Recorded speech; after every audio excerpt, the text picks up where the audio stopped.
Karibu sana msikilizaji katika sehemu ya 8 na ya mwisho ya simulizi yetu nzuri kweli kweli inayoitwa Kona ya Msalitiwa.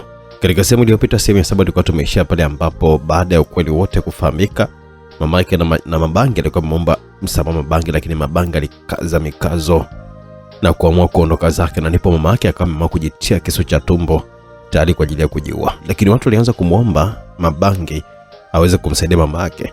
Kaka, najua wewe ni Nasuri ambaye damu yako ina uwezo wa kumponya haraka jeraha, hata kama mtu mwenye jeraha kubwa sana. Hebu nakuomba fanya kitu kwa mama. Kama ulikuwa una imani ya 100% kwa familia, na maana wewe ni mwema, sidhani kama aliyotokea ndio amekubadilisha wewe kutoka kuwa kwema nyuma wako. Leo hiki kilichokuleta hapa kutoa msaada ni wema wako pia. Japo ulikuwa unapaswa kumaliza Jauja, kaka, upaswe kuwa mkatili kiasi hicho. Najua hata wewe roho inakuuma kumuona mama kwenye hali kama ile. Hebu kunjua moyo kaka. Eliani alikuwa amemfikia Mabangi na kumwambia maneno hayo. Jaire, ni mume wangu, msaidie mama tafadhali. Sauti ya Priya ikasikika kwenye sikio la Jay kupitia kifaa cha mawasiliano, na Priya na wakina Jamila walikuwa wanaona kila kitu kupitia kamera zao za hewani zilizokuwa zipo kwenye eneo hilo. Mabangi ya kujibu chochote kila karudi mpaka alipoka mama yake. Tulikuwa tumeisha kuweka nukta msikilizaji mahali hapo. Sasa tuende pamoja katika sehemu hii hapa ya 8 na ya mwisho kimaliza simulizi yetu.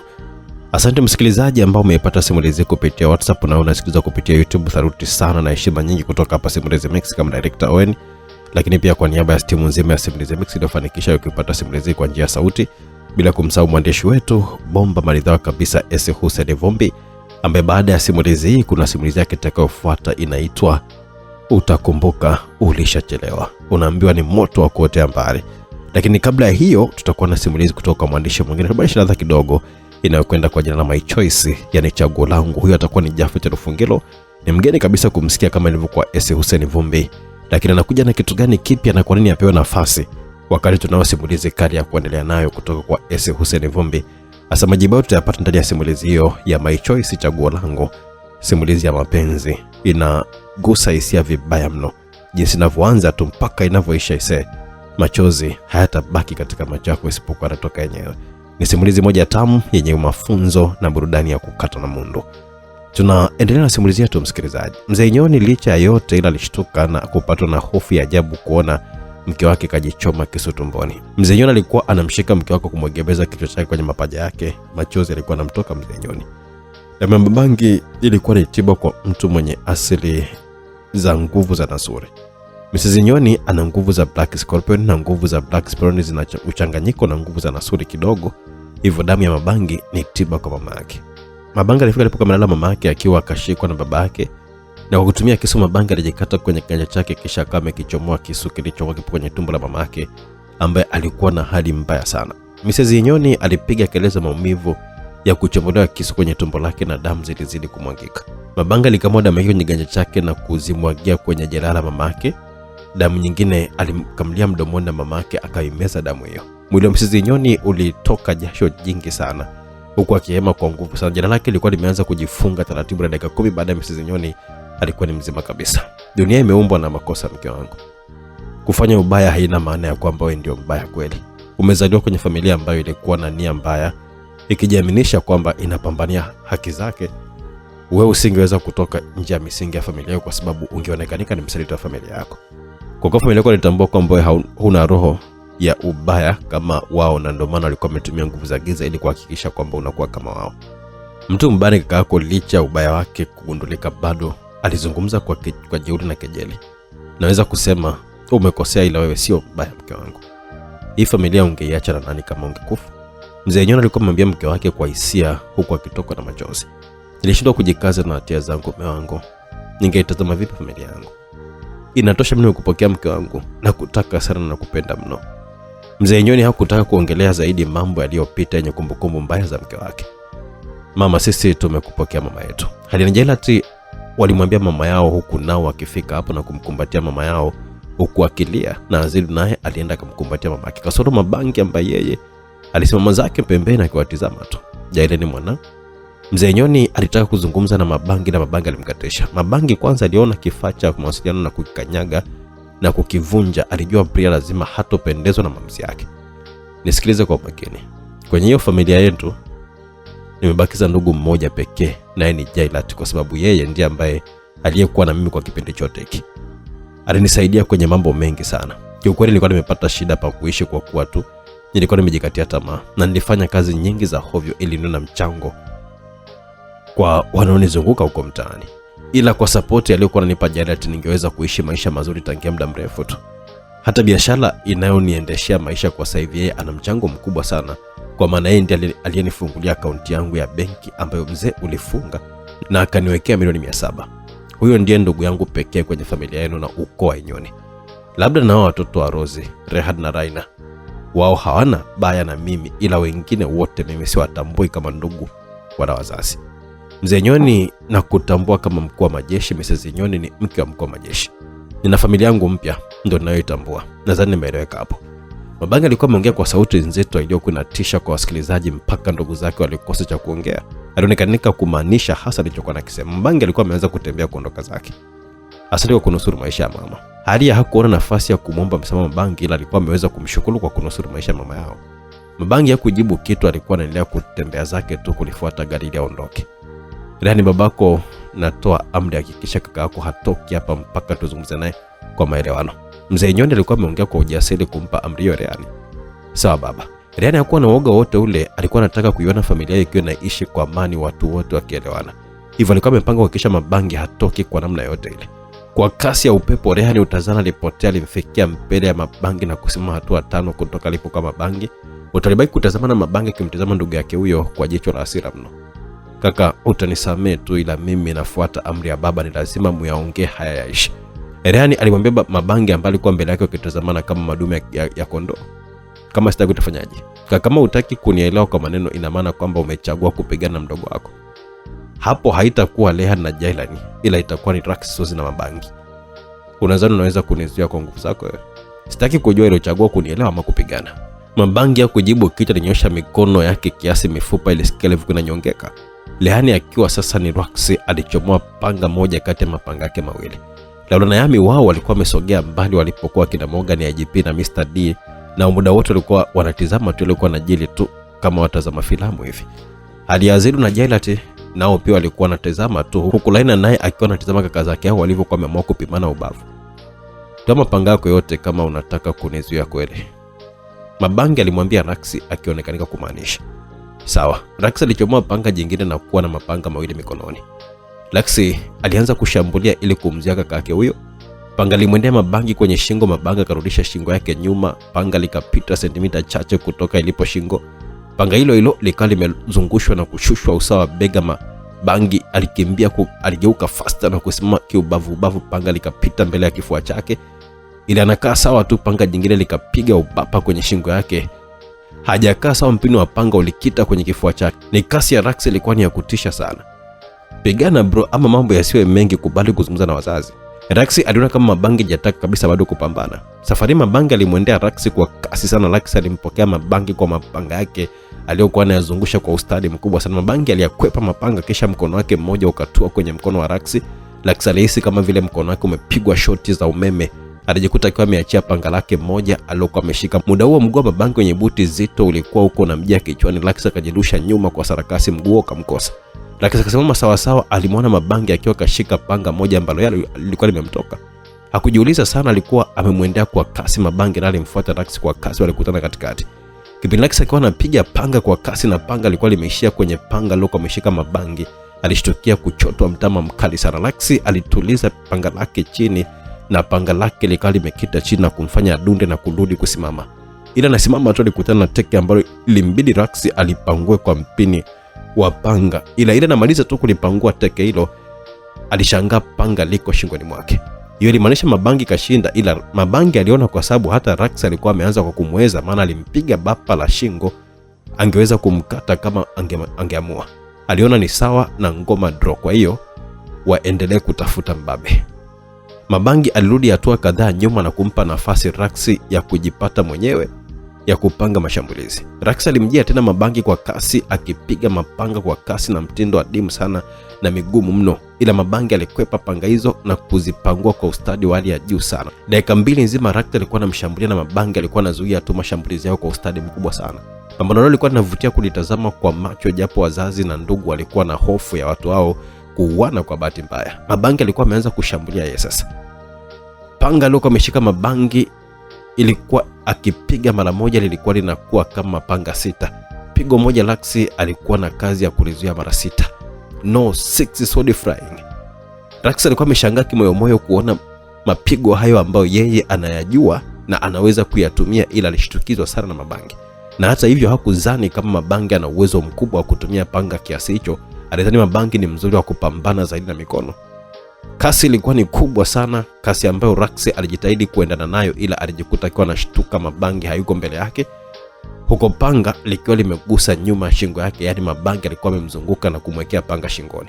Raksi alijua kabisa kwamba Mabangi kaamua kutumia mbinu kumaliza pambano lao. Ni sawa na timu za soka zenye quality sawa, mbinu ndo waga zinaamua mshindi. Yenyoni na mke wake walibaki wakiwa nasikitika tu, maana Mabangi alionekanika kwamba hazuiliki. Mabangi alimpa Raksi panga lake kisha akaamua kuondoka zake. Jaribu wakati mwingine sio le. Mabangi hakumaliza maneno yake, mbele yake alimuona Kelly kasimama kana kwamba anamsubiria yeye. "Wewe vipi tena?" Mabangi alimuuliza Kelly kwa mshangao mkubwa sana. "Ashem, lazima uelewane na familia. Kama Rehan umekubali ndugu yako, kwa nini ukatae familia yake?" "Ashem, wewe uone la familia yako hiyo hapo mpya ikiwa inaungana na familia yako ya asili. Kama yule wifi yetu mzuri aje kumtembelea mama mko wake na sisi mawifi zake." Kelly alizungumza na Morgan, naye akawa ameongezea kwa kuchombeza. Mabangi aliwatazama wote kwa zamu kana kwamba anawashangaa watu anaowafahamu wamekuwa vichaa au ni nini. "Kwa hiyo Shem, nataka kunizuia au?" "Sio kukuzuia tu, ni kwamba hapa yani hautoki."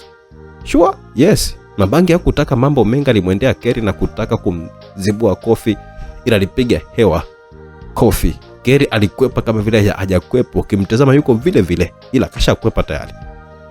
Mabangi alishangaa kidogo. Mabangi alirusha ngumi zake nzito na za kasi 6, ila zote alipiga upepo. Kelly alizikwepa zote. Tena kipinda ikiwa anazikwepa, mkono wake mmoja kaufumbata kifuani na mkono wake mwingine alikuwa kaupeleka mdomoni aking'ata kucha ya kidole kimoja.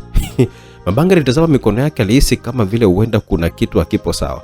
Kwa mara nyingine Mabangi karusha ngumi 22, zote zilipiga hewa na Kelly hakuonyesha kusumbuliwa na kasi ya ngumi za Mabangi. Si Mabangi alikuwa ameshangaa pekee, hata Raksi na kila mmoja alishangaa vibaya sana. Hawakutegemea ngoma ilionekanika kumshinda Raksi na chezwa na Kelly. Sawa, nimekubaliana na wewe, mtazungumza na wazazi na familia yote. Sio kama Mabangi aliona hana uwezo wa kupambana na Kelly, hapana. Alikuwa na uwezo wa kutumia mapigo zaidi ya hayo, ila alikuwa anaona wazi kabisa kwamba Kelly ana zaidi ya haya anayoyaonyesha, na pia alikuwa na uthubutu na pia nia ya kweli kabisa kwamba yeye Iron na familia yake. Mabangi karudi kuzungumza na wazazi wake, walizungumza vizuri na kusameheana. Azidu alimwomba msamaha Mabangi, na Mabangi alijua wazi kabisa kwamba hazikuwa akili zake Azidu, kwa maana kwenye ukuaji wao Azidu alikuwa anampenda sana na alikuwa na mapenzi makubwa sana na ndugu zake wote. Azidu, Mabangi alijua hilo na alimsamehe kwa moyo mmoja. Hadi naye alimwomba msamaha Mabangi, pia Mabangi akamsamehe, maana hali alikuwa hatambui kitu. Mrs. Nyoni aliwaita Rehan na Raina na kuwakumbatia wote kwa pamoja. "Mimi ni mama yenu mzazi kabisa, msije mkasikia upoke ikiwa mimi nipo. Mapenzi yangu kwa Azidu, Haria, Jailen na Jelati ndo mapenzi yangu kwenu. Na wapenda nyote, ni wanangu." Mrs. Nyoni alikuwa amemwambia Rehan na Raina, walifurahi furaha ambayo iliwatoa machozi kwa pamoja. Mrs. Nyoni hakuishia hapo, aliwaita Kelly na Morgan na kuwakumbatia nao. "Nyie pia ni wanangu, kwa maana watoto wa shemeji Mr. D. Siwezi kabisa kuzungumzia mama zenu, naweza kusema kwamba mimi ndiye mama yenu. Japo Kelly ni mkamwana wangu, ila mkamwana ni mtoto pia." Maneno ya Mrs. Nyoni yalikuwa nazidi kuibua furaha kwa kina Kelly na kila mtu aliyekuwepo hapo. Mabangi aliaga na kuondoka wakikubaliana kwamba watatembeleana mara kwa mara na familia mpya ya Mabangi ifahamiane na familia yake ya asili. Ila Nyoni alikuwa na la kumsisitiza Mabangi. "Je, ufanye tuletee huyo mkwe nyumbani?" "Sawa, nitamleta." Mabangi alifurahi kusikia msisitizo wa babake. "Mama J, unajua huyo mkamwana ni mzuri sana eh? Wallahi sijapata kuona binti mrembo kama yule." Nyoni alimueleza mke wake. "Usinitamanishe bwana, subiri nitamuona mwenyewe live." Mabangi aliondoka zake akiwa na Laula na Yami, na walipita njia tofauti na njia walizokuwa wametumia kina mzee Nyoni. Wakina Nyoni nao hawakuwa na ziada, walianza safari ya kuondoka zao. Wote waliingia kwenye magari yao huku wakiwa wametoa taarifa kwa taasisi zingine husika zije kumaliza taratibu zingine za hapo, japo walikuwa na majonzi ya kumpoteza Bigi, ila kazi ilienda vizuri. Magari yalikuwa matatu. Gari la mbele lilikuwa likiendeshwa na Jamari, ndani wakiwemo Morgan, Mbogo, Love, Edita, Fiona. Pia gari hilo ndio libeba mwili wa Bigi. Gari la pili lilikuwa likiendeshwa na dereva wa Mzee Inyoni. Humo walikuwepo Mzee Inyoni, Mrs. Inyoni, Mr. D, IGP na Azidu. Na Halia halikuwa gari la kubeba watu zaidi ya 6. Gari tatu ambalo lilikuwa liko nyuma kabisa, hili dereva wake alikuwa ni Lax mwenyewe. Walikuwa Kerry, Raina, Jaira, Tifaini, Roya, Ruby na Inspector Eva. Magari yalikuwa hapo kwenye mwendo kasi. Gari la mbele la kina Morgan lilikuwa limeachia na mita 10 na gari la nyuma yake lakini Inyoni gari hilo lilikuwa limeachia na mita 20 na gari la kina Rax. Hivi Wekeli pale ulipiga pigaje pale? Yaani ukataja jina lako kwa Kiingereza na ni litafakari sasa hivi naona kabisa linasomeka Keri badala ya Keri. Finally alikuwa muuliza Keri huku akiwa anacheka. Ni kila mmoja naye alikuwa amejikuta akiwa anacheka. Hilo ni jina langu la kimapambano mdogo wangu.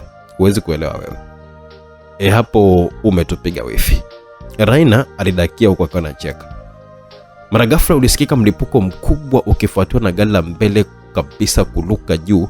Lilikuwa ni kombora lilikuwa limeshambulia gari hilo la wakina Morgan.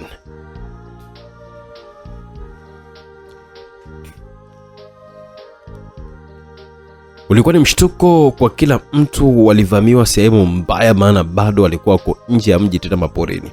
Kwa bahati nzuri magari hayo yalikuwa ya kijeshi tena ya kivita kabisa. Kombora hilo ambalo lilikuwa na uwezo mkubwa sana ni la kulipulia magari tu na likafanikiwa kurusha gari hilo, ila halikulipuka. Hilo gari lilikuwa limetengenezwa kuhimili mikiki kama hiyo. Hata kwa ndani gari hilo lilikuwa na vifaa vya kisasa vya kumzuia mtu kuumia. Kabla gari hilo kutua chini, kombora jingine lilipiga pembeni kidogo mwa gari hilo na kina Inyoni na kufanya gari hilo kupinduka kwa msukumo mkubwa na kishindo cha kombora. Kwa bahati nzuri hilo ndo lilikuwa ni gari imara zaidi, lenyewe linakuwa ni mfano wa yai vile. Gamba la yai linaweza kuzunguka, ila kiini cha yai na ile maji yake mazito hayazunguki, yanabaki vile vile. Ndivyo gari hilo lilipinduka, ila lilizunguka mara mbili na kufika chini limelala ubavu, ila ndani watu walikuwa wamekaa vile vile. Zaidi litikisika tu. Kabla gari hilo nalo halijamaliza kupinduka, kombora jingine lilikuwa linaenda kwenye gari la nyuma la kina Lehani. Ila Lehani aliweza kuliona kwa kuwa alikuwa kashaweka umakini baada ya kuona yaliyojiri mbele. Lehani alikunjisha kona ya ghafla sana gari na kulipisha kombora ambalo lilipita na kwenda kuishia kwenye mti huko. Ila kwa kuwa gari lilikuwa lipo kwenye mwendo kasi sana, lilienda kuishia kwenye kichaka ambacho kilikuwa na mti mkubwa. Gari likagonga kwenye mti huo na kusimama, ila kwa bahati ndani ya gari hilo wote wakabaki salama kabisa kutokana na vifaa vya kiusalama ndani ya gari hilo. Watu waliamaki wasielewe nini ambacho kimetokea. Amaki zao zilitoweka baada ya kusikia milio ya bunduki ya mfululizo. Rehani alichomoka kwenye gari akifuatiwa na Kerry na wengine ambao walikuwepo kwenye gari hilo. Wote walishuhudia walinzi wa Sharos wanne wakiwa wanapambana kuzuia risasi kwa kuzungusha mapanga yao kwa ustadi mkubwa sana, wakiwakinga Mzee Inyoni, Mrs. Inyoni na Mr. D. Ila alionekanika Azidu akiwa kakaa kwa kuegemea gari lilokuwa limepinduka, akiwa kajishika kwenye kifua chake na damu nyingi zilikuwa zinavuja kwenye kifua chake. Wanaume 6 walikuwa na mena risasi kama vile wana akili nzuri. Nyuma wanaume kulikuwa na gari moja Scania mini basi la kuingia abiria 30 hivi. Nje ya gari hilo alikuwa Anita na wanaume wapatao 12. Hao walikuwa ni watu wa level 1 waliobaki badala ya wale waliouliwa na Rax siku ile. Juu ya basi hilo alikuweko mwanamke mmoja aliyekuwa kashika upinde, kasimama tu juu ya basi hilo akiwa kashika upinde wake nyuma ya mgongo. Mishale ilionekana. Rax hakujiuliza mara mbili, maana ilikuwa ni wale wanaume hao 6 walikuwa wanaweza kuwazidi wale Shalos kwa mashambulizi, kwa maana wanaume hao walikuwa na bunduki zenye uwezo mkubwa sana. Rax alikimbia na kuruka chini kwa miguu yake na kujirusha hewani akiwa kashoma mpanga yake mawili. Kerry naye alifanya kama Rax, Falcon naye alifanya kama Kerry, na Rax ni kama walikuwa wameambizana wote kwa pamoja. Rax akarusha mapanga yake yote mawili. Mapanga hayo yalivyotoka tu kwa kasi ya ajabu yalikata upepo na yakipishana na risasi na kwenda kuishia kwenye kichwa cha wanaume wawili waliokuwa wameshika bunduki. Kerry naye alirusha mapanga yake ambayo nayo yalichomoka kwa kasi kwenye mikono yake, na moja likaenda kuzama kwenye mdomo wa mwanaume mmoja ambaye alikuwa kashika bunduki, na jingine likazama kwenye kichwa cha mwanaume mwingine. Wanaume 4 wakaenda chini faster wakiwa hawana uhai. Falcon naye alirusha vile visu vyake vya kujikunja. Kisu kimoja kilienda kupita na shingo ya mwanaume mmoja na kisu kingine kilishia kwenye kifua cha mwanaume mwingine. Sekunde 3 zilitosha wanaume wasumbufu kufa wote. Naam, Raksi na wenzie walicharuka na bado nyuma yao walikuwa wanakuja Jet, Rhea, Fine, Ruby na Inspector Eva. Wote walikuwa wanakwenda walipokuwa kina Anita, ila iliwabidi wote wasimame baada ya kumwona Edita akiwa kapigishwa magoti chini na kashikiliwa na wanaume wawili wenye miili mikubwa sana. Alafu sauti ya Anita ilikuwa inasikika kupitia spika zilizo kwenye basi lao. Mje taratibu na muwe wa pole kabla hatujachinja hii kuku hapa. Anita alikuwa ameongea kwa mbwembwe akisikika kwenye spika zilizopo nje ya basi lao. Raxikeri na Falcon iliwabidi wasimame ghafla. Fine, Lea, Ruby na Eva na pia wakasimama baada ya kuwafikia wakina Raxi. Wote wakabaki wakiwa na watazama wakina Anita. Mzee na mke wake na Mr. D na wao kidogo walikuwa wamepumua kutoka kwenye tundu la kifo, ila bado kazi ilionekanika haijaisha mbele yao. Anita, unataka kuniua mimi dadako? Mzee alimuuliza Anita kwa sauti yenye hasira na hofu pia. Una Mungu wewe nyau?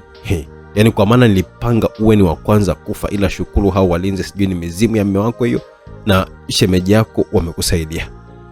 Wewe sasa hizi ni takataka tu, hauna tena nguvu. Mahaba ya mume wako na watoto yamekutenga. Kiufupi ni kwamba ni msaliti tu kwetu. Unaweza kuelewa kwa nini wenzako hatuna watoto? Kwa sababu ni chanzo cha kwanza kabisa cha usaliti. Kwa hiyo wewe huna thamani tena kwetu na adhabu yako ni kifo. Hakuna nafasi ya msaliti kuishi. Ndio maana mkanilea mimi kama vile mnalea kila huku niaminisha mamangu amekufa, kumbe ni ndugu yenu wa hiari. Kelly alidakia kwa kumuuliza Anita, we mtoto wa bahati mbaya, usiongee na mimi kabisa, siongee na mabao hapa ya bahati mbaya mimi. Kuwa na heshima wewe mshenzi, tena jiheshimu malaya mkubwa wewe. Uchungu wa mwana ulimfanya Mr. D kushindwa kabisa kujizuia kutoa majibu baada ya mwanae kuambiwa maneno machafu mno. Mizimu inaongea jamani. We Dago, umefufuka nini jamani? Naogopa mizimu jamani, sijui hata nikimbie. Anita alikuwa anaendelea kuwadhihaki wakina Mr. D na mwanae. Kerry alikuwa anatembea taratibu kusogea alipo akina Anita. We bao la bahati mbaya, ukiongeza hatua 3 kutoka ulipo hapo na kuua hapa hapa. Kerry ni kama vile hakusikia alichokuwa anaambiwa na Anita. Aliongeza hatua mpaka alifika 3, ile mguu wake unakanyaga hatua ya 3 tu, mshale ulizama kwenye paja lake kutoka kwa mwanamke aliyekuwa ameshika upinde juu ya parabasi. Kerry hakukaa sawa, alipokea mshale mwingine wa tumbo. Kabla hajakaa vizuri alipokea mshale mwingine wa shingo. Watu wote walishtuka vibaya sana kuona mishale mitatu imetua kwenye mwili wa Kerry na kumfanya Kerry agande pale pale alipokuwa. Wakina Laxo walikuwa wanataka kucharuka tena, ila Anita aliwakumbusha jambo. Mkijifanya mna hasira napoteza watu wengi zaidi nyoa puuzi. Kauli wafanya wapoe kwanza. Laxo alikuwa anataka kumfikia Kerry ili akujua hali yake mpenzi wake huyo, ila ile ananyanyua tu mguu wake, mshale ulitua mbele ya mguu wake huo. Hilo lilikuwa ni onyo. Na wewe unataka kushika tako la malaya wako huo kabla hajatoka roho au? Anita alikuwa ameendelea kutema shombo mbele ya wakina Raxi. Kerry alikuwa kafumba macho akisikilizia maumivu makali sana kwenye mwili wake, sehemu zote alizopatwa na mishale. Mshale uliozama kwenye paja ulitokea kwa nyuma ya paja, uliozama tumboni ulitokea mgongoni, na ule uliozama kwenye shingo ulitokea nyuma ya shingo. Baada ya kujaribu kuendelea kupambana na sisi watu hatari, bora mtulize akili zenu kuangalia mnazika watu wangapi leo na mnapoteza watu wangapi. Kwa haraka huyo wazidi wamponaye tena haponi huyo. Ila IGP yuko wapi na Alia yuko wapi? Alitaka kama vile kwa amewazindua watu akili kuwafanya sasa watazamane. Ni kweli hali ya kuwepo na watu wote waliokuwa nao kwenye gari walikuwa wameonekanika, na IGP pia hakuwepo hapo. Inspector Eva na Fine walikuwa wametizama kwenye hilo gari lilikuwa limepinduka, kama labda ndani walikuwepo IGP na hali ya, ila ndani hakukuwa na mtu yoyote ule. Jitinafari kwa alikuwa amekimbia alipokuwa akajiegesha Azidu. Hata Mrs. Inyoni na Inyoni pia mwenyewe walikimbia alipokuwa Azidu. Azidu alikuwa na majeraha makubwa sana, risasi 2 zilizozama kwenye kifua chake na zote zilikuwa zimelengwa kwenye moyo. Dada Jailat, dada Laina, mama na baba, naombeni mnisamehe kwa kila kosa.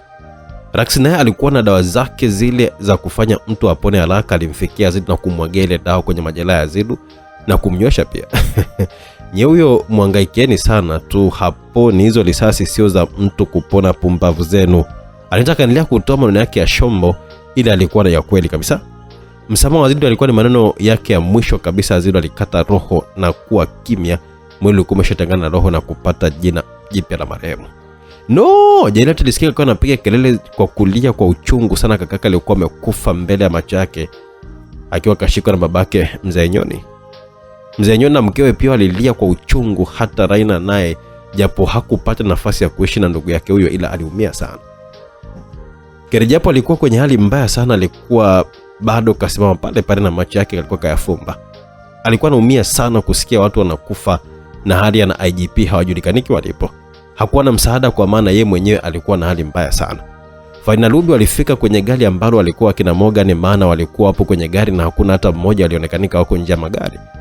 Gari hilo lilikuwa limepondeka vibaya mno, ila bado kwa uimara wa gari hilo lilikuwa linaridhisha. Milango ya gari ilikuwa iko wazi. Ruby na Fine walianza kumuona Jamari ambaye alionekanika kuwa mzima, ila akapoteza fahamu na watu Fiona, Love na Mbogo walionekanika kupigwa risasi za tumbo na vifua, japo walipoteza tu fahamu kwa sababu walikuwa wana nguo maalum za kuzuia risasi ndani ya nguo zao za kawaida. Ila Morgan kutamani kichwa chake lipasuka vibaya sana kwa kupigwa risasi nyingi sana.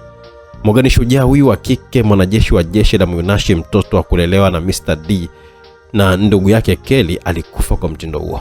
Jamani, Morgan amekufa kwa kupigwa risasi nyingi sana za kichwa. Fara alikuwa ameongea kwa sauti kubwa iliyosikika kila mtu kipindi yeye na Ruby wakiwa wanahangaika kutoa mwili wa Morgan. Mr. D alikimbia haraka sana kwenye eneo hilo ambalo inasemekanika mtoto wake huyo wa kumlea amekufa. Hata Raxi naye alikuwa amekimbilia ili kusaidia kutoa mwili wa Morgan kwenye gari. Ili mgusa zaidi Kelly, maana huyo ndiye alikuwa dada yake wa pekee kwenye familia ya babake Mr. D. Alifumba cheka na kutoa kwa Anita ambaye alikuwa anamcheka kwa kejeli. Wapumbavu nyie, leo mnakufa kama kuku tu hapa. Anita alikuwa ameongea kwa dhiaka, kisha kama amepokea kisu kutoka kwa mtu wake mmoja hivi, na alisogea ilipokuwepo Edita akapigishwa magoti. Bila huruma Anita alishika vizuri kichwa cha Edita kwa kukinyanyua kwa juu na kuifanya shingo ya Edita ionekanike vizuri kabisa. Anita akapitisha kisu hicho kwenye shingo ya Edita na kulikata kabisa koo la Edita, kisha akamwachia Edita kidondoka chini na kutapatapa damu nyingi zikimwagika kutoka kwenye shingo yake. No, sauti ya Kelly kasikika. Maajabu jamani, umeweza kutoa sauti wakati na mshale kwenye shingo. Hata hivyo wewe ni komando. Zaidi ya dakika 10 bado umesimama hapo na mishale yote hiyo.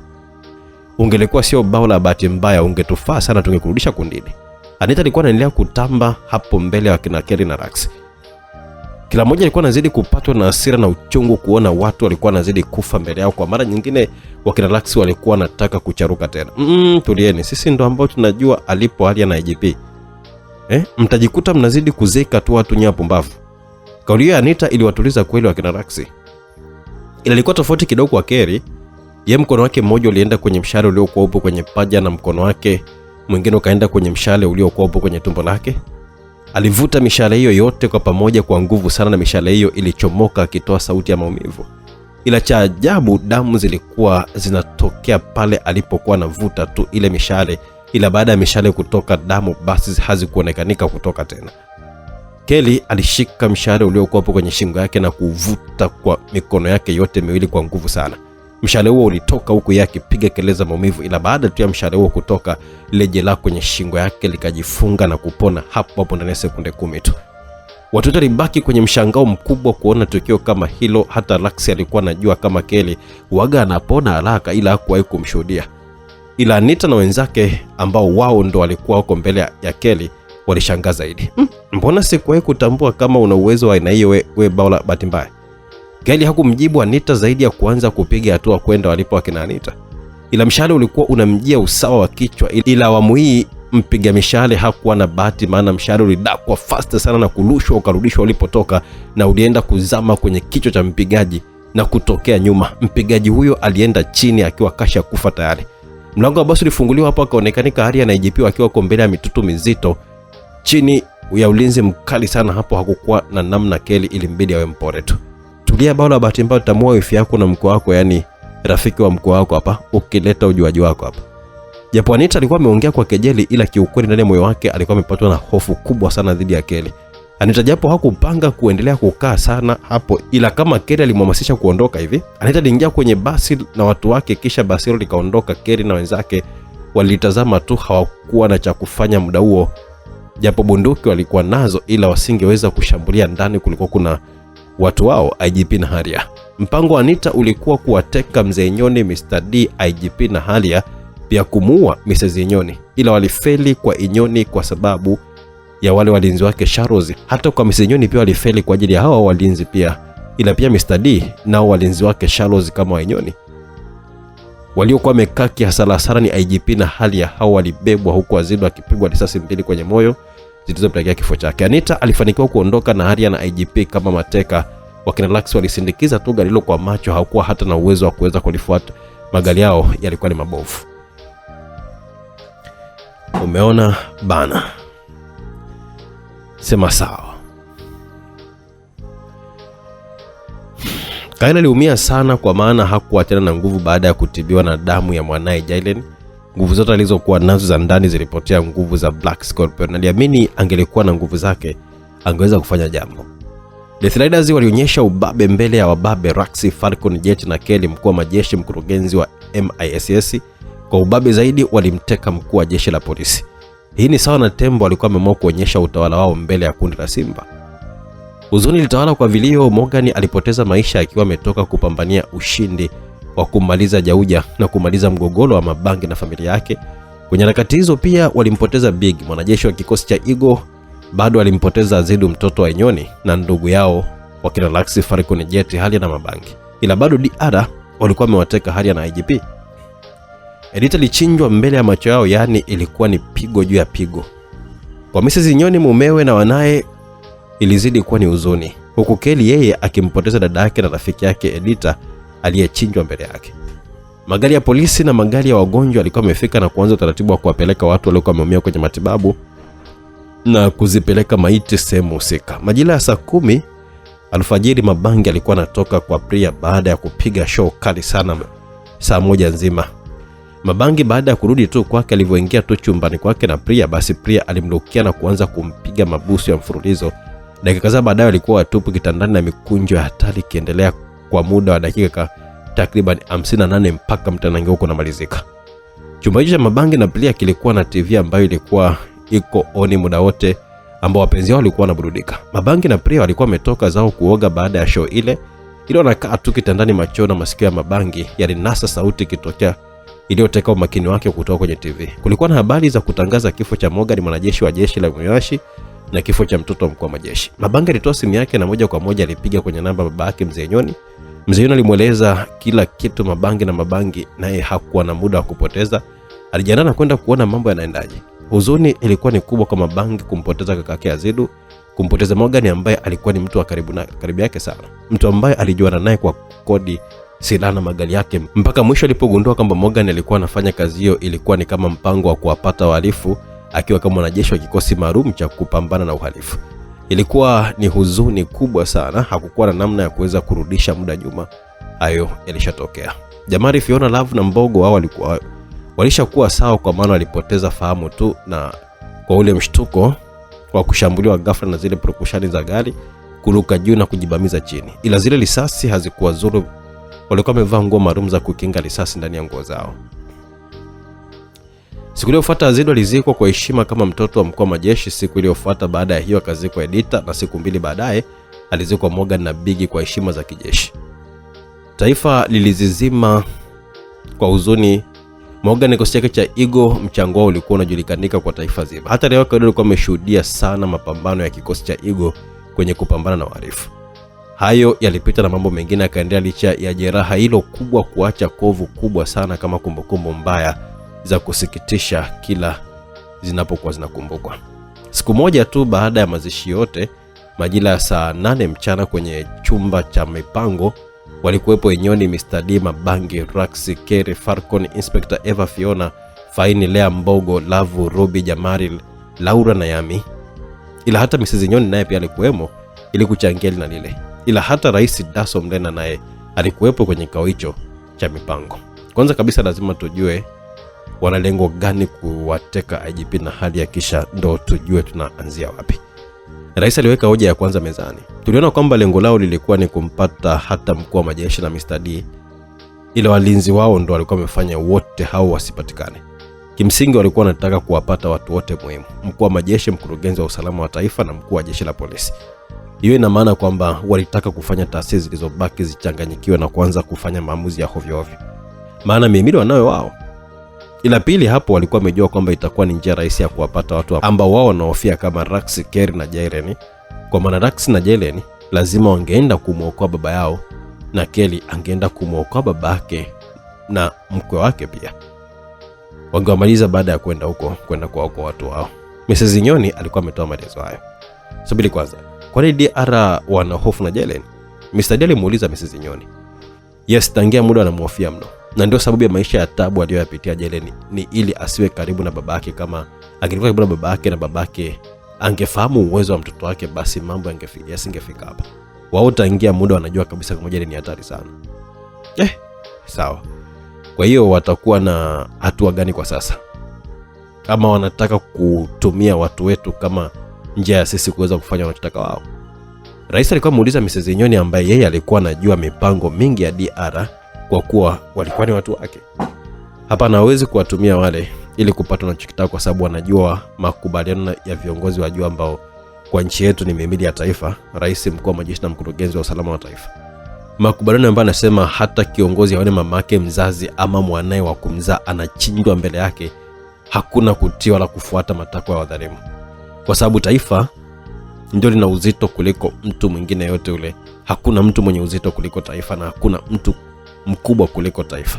Hakuna mtu mwenye thamani kuliko taifa. Kwa maana hiyo, lengo lao kubwa litakuwa lipo kwenye kuwamaliza wale watu wote wenye nguvu wa upande huu, ambao ni Rax na Jaylen na Kelly, ambao wanajua lazima hao ndio ambao watatumika kwenda kuwaokoa Harry na IGP. Watoto kamwelea Mrs. Nyoni maelezo yake ambayo kwa asilimia kubwa yanaendana sana na uhalisia, kwa kuwa yeye alikuwa ni mmoja wao. Kwa hiyo tunafanyaje? Rax alikuwa ameuliza swali ambalo lilikuwa hewani kujibiwa na yeyote ule. Lazima kwenda kabla wajaanza hatua nyingine tofauti na hiyo. Najua wao wanaona uwepo wenu ni hatari kwao kwa sababu wanazidi kuwapunguza nguvu. Hivyo hiyo hatari inatakiwa kuwa ni hatari kwa kushinda kufuata mpango wao kama wanavyotaka, alijibu Nyoni. Hapo kwenye kwenda ndo kuna vitu vya kuzingatia. Mrs. Nyoni alikuwa ameenda kwenye kioo kikubwa cheusi ambacho kilikuwemo ndani ya chumba hicho. Kilikuwa kinatumika kama TV na pia kama ubao. Ila Mrs. Nyoni alikuwa ametumia kama ubao kwa muda huo. Mrs. Nyoni alikuwa amechukua kifaa kinachotumika kuandika hapo kama chaki. Kisha kama ameandika neno lililokuwa linasomeka Kazuki. Kisha Mrs. Nyoni aliwatizama watu ambao walikuwa wamekaa mbele yake wakimtizama yeye pale ubaoni. Hii inawalenga wapiganaji wote humu ndani, ila hasasa kwa Jay, Rax, Kelly, Falcon na Jet. Kuna silaha ambazo DR wanazitegemea na ndio wanaamini ni mwisho wa watu wenye nguvu wanaotegemewa huko. Silaha hizo ukiachana vifaa ni viumbe vya ajabu sana, uwezi kuita watu, ila ni viumbe wenye uwezo wa ajabu sana. Kazuki ni jina la mwanaume mwenye uwezo mkubwa mno. Sina uhakika kama ni binadamu ama ni kiumbe tofauti na binadamu, ila ni kiumbe hatari sana kikiwa na panga lake, na ndio maana lina jina la Kijapani. Huyo aliwahi kurusha gazeti kisha kalichana kwa panga lake ndani ya sekunde 5 tu. Gazeti likawa litambuliki kama ni gazeti, vipande vyake vilibaki vidogo sana. Hiyo ina maana kwamba Kazuki ni kiumbe hatari sana kwa kasi yake ya ajabu sana. Ila sio kasi, na mapigo yake pia ni hatari zaidi akiwa na panga lake.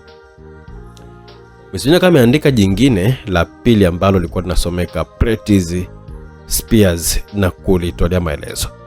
Pretty's Spears, warembo mikuki. Hilo ni jina la kikundi cha watu wawili wanawake wazuri sana, ila ni hatari kwa matumizi ya mikuki yao ya mapigano. Mikuki ambayo ina makali ya kukata na kuchoma, na wanaweza kuilusha kwa kutumia tu kwa kupigana ana kwa ana. Hao nao ni viumbe hatari mno, na mapigo yao wakiwa kuna mikuki na kasi yao pia. Msijana kama andika tena jina jingine la tatu kwenye ubao lilikuwa linasomeka Wajuza, kisha katolea maelezo. Wajuza ni kundi cha wanaume wawili, wanaume wenye miili mikubwa sana na kikakamavu mno. Wana urefu wa futi 7, wana kilo 120 kila mmoja. Licha ya kilo zao hizo, ni wana kasi ya ajabu mno, ni wepesi kwa matendo. Silaha zao, moja anatumia nyundo ambayo anaiweka nyuma ya mgongo wake, mwingine ana shoka ambalo huaga analipachika kwenye kiuno chake. Wanarusha ngumi na mateke kwa kasi kubwa mno, na bado wana uwezo wa kuruka huku na kule licha ya uzito wao huo. Kitu hatari zaidi kwao ni pale wanapokuwa narusha ngumi zao mfululizo. Unaweza kuzana narusha ngumi, kumbe kwa kasi kashatoa nyundo ama shoka, unajikuta matatizoni. Mrs. Nyoni alikuwa ameandika jina jingine la 4 kwenye ubao huo, jina likawa limesomeka Zujaga, kisha akalitolea maelezo. Zujaga ni jina la mwanaume mwingine kama hao akina Wajuza, ila huyu ni sana baba yao, ndio mwalimu wao, ila huyo sio binadamu, ni kiumbe cha ajabu hata kwa muonekano wake tu. Zujaga ana mwili mkubwa mno, mwili wake una unene wa inchi 80 za duara, urefu wa futi 10. Yaani sisi wote hapa anatutazama kwa chini na sisi tunamtazama kwa kunyanyua shingo zetu kama tunatazama matawi ya miti. Ganja chake cha mkono kina uwezo wa kufunika kichwa cha mtu kana kwamba kashika nazi ama embe dodo. Ana nguvu sana kiumbe huyo, mwili wa mtu anaushika na kupasua kwa mikono yake. Sura yake imekaa kama sokwe ama nyani. Ana nguvu na kasi ya ajabu sana. Mrs. Nyoni alikuwa ameweka kituo na kuwatizama watu wake, kisha kaendelea. Hao ndio watu ambao waga wanatumia kwenye misheni zote ngumu. Ila mara nyingi kama watumia kwenye misheni zao za nchi na nchi kwa kushirikiana na makundi mengine kama TDO, Black Monsters, Devil Galaxy, na hao hakuna misheni ambayo wamewahi kufeli. Ila ukiachana na hao kuna huyo Anita, ni hatari.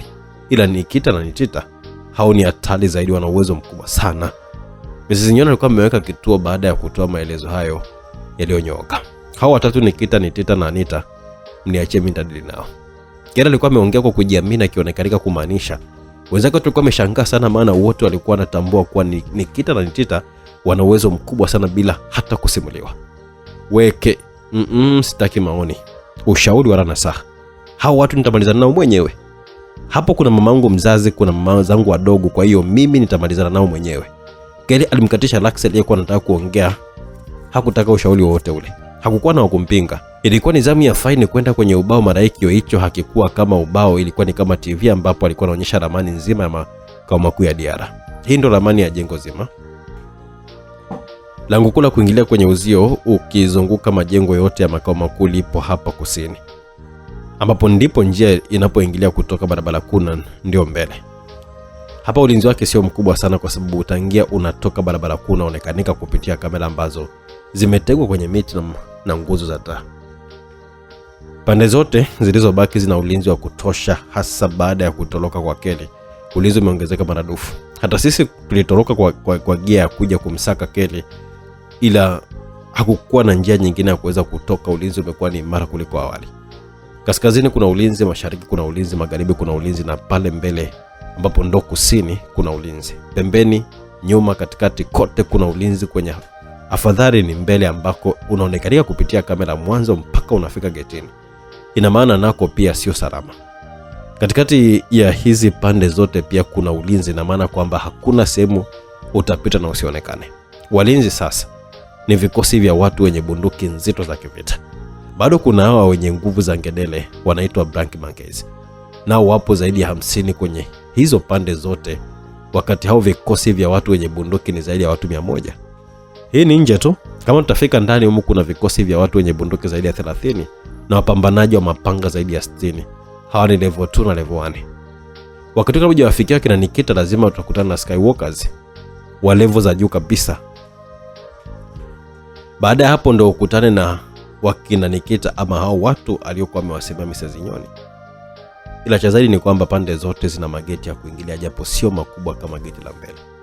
Wanaonyesha maelezo yake kuhusu ramani nzima ya makao makuu na ulinzi kwa ujumla. Mabanga alikuwa amesogea kwenye skrini ambayo inaonyesha ramani na kushika kifimbo, akaanza kuelezea mpango wao wa kuvamia kwenye kambio ama makao makuu. Tunahitaji vikosi vitatu vya wanajeshi. Kikosi cha kwanza kitapita mita 500 msituni kutoka ilipo kambi hii hapa, kwa maana hawataonekanika na walinzi. Kikosi kitaanzia upande wa kaskazini, yani nyuma ya hii kambi. Kikosi cha pili nacho kitatembea mita 500 msitu mpaka kufika kwenye ulinzi ulipo upande wa mashariki. Kikosi cha tatu kitapita mita 500 upande wa magharibi kufika ulipo ulinzi wa upande huo. Kitaanza kushambulia kikosi chochote kile kati ya hivyo. Majibizano na risasi yataanza kuvuta walinzi wa pande zingine kuja upande huo ambao mashambulizi yakiendelea. Hapo vikosi vingine navyo vitaanza kushambulia. Hawa watu wa DR watakuwa washachanganyikiwa, hawaelewi mashambulizi yanatokea wapi. Hiyo ni point kwetu ya kuwashambulia kirahisi zaidi, maana watakuwa wamehamaki na kupoteza umakini. Mudaona sisi sasa tutakuwa tunapita njia hii kuu ya kuingilia kwenye geti kuu na tunaingia ndani kiwepesa na kukabiliana na kazi ngumu za ndani, huku kazi za nje ikifanywa na wanajeshi. Kumbe jamaa unafaa kwa mbinu za kijeshi. Inyoni alimuuliza mwanae na kufanya watu wote wacheke kwa mzee Nyoni kumuita mwanae jamaa.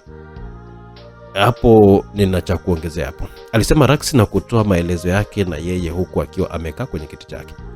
Timu yangu ya Nasuri wataongeza nguvu kwa hao wanajeshi ili kupambana na hao Black Monkeys kwa sababu nahisi watawasipu wanajeshi. Rax aliongeza wazo ambalo halikupingwa. Mimi na Ruby tutapenya kipindi mashambulizi yanaendelea. Kuna sehemu tutaenda kukaa na kuongeza nguvu kwa kuwapunguza maadui kwa kuwalenga na risasi zetu.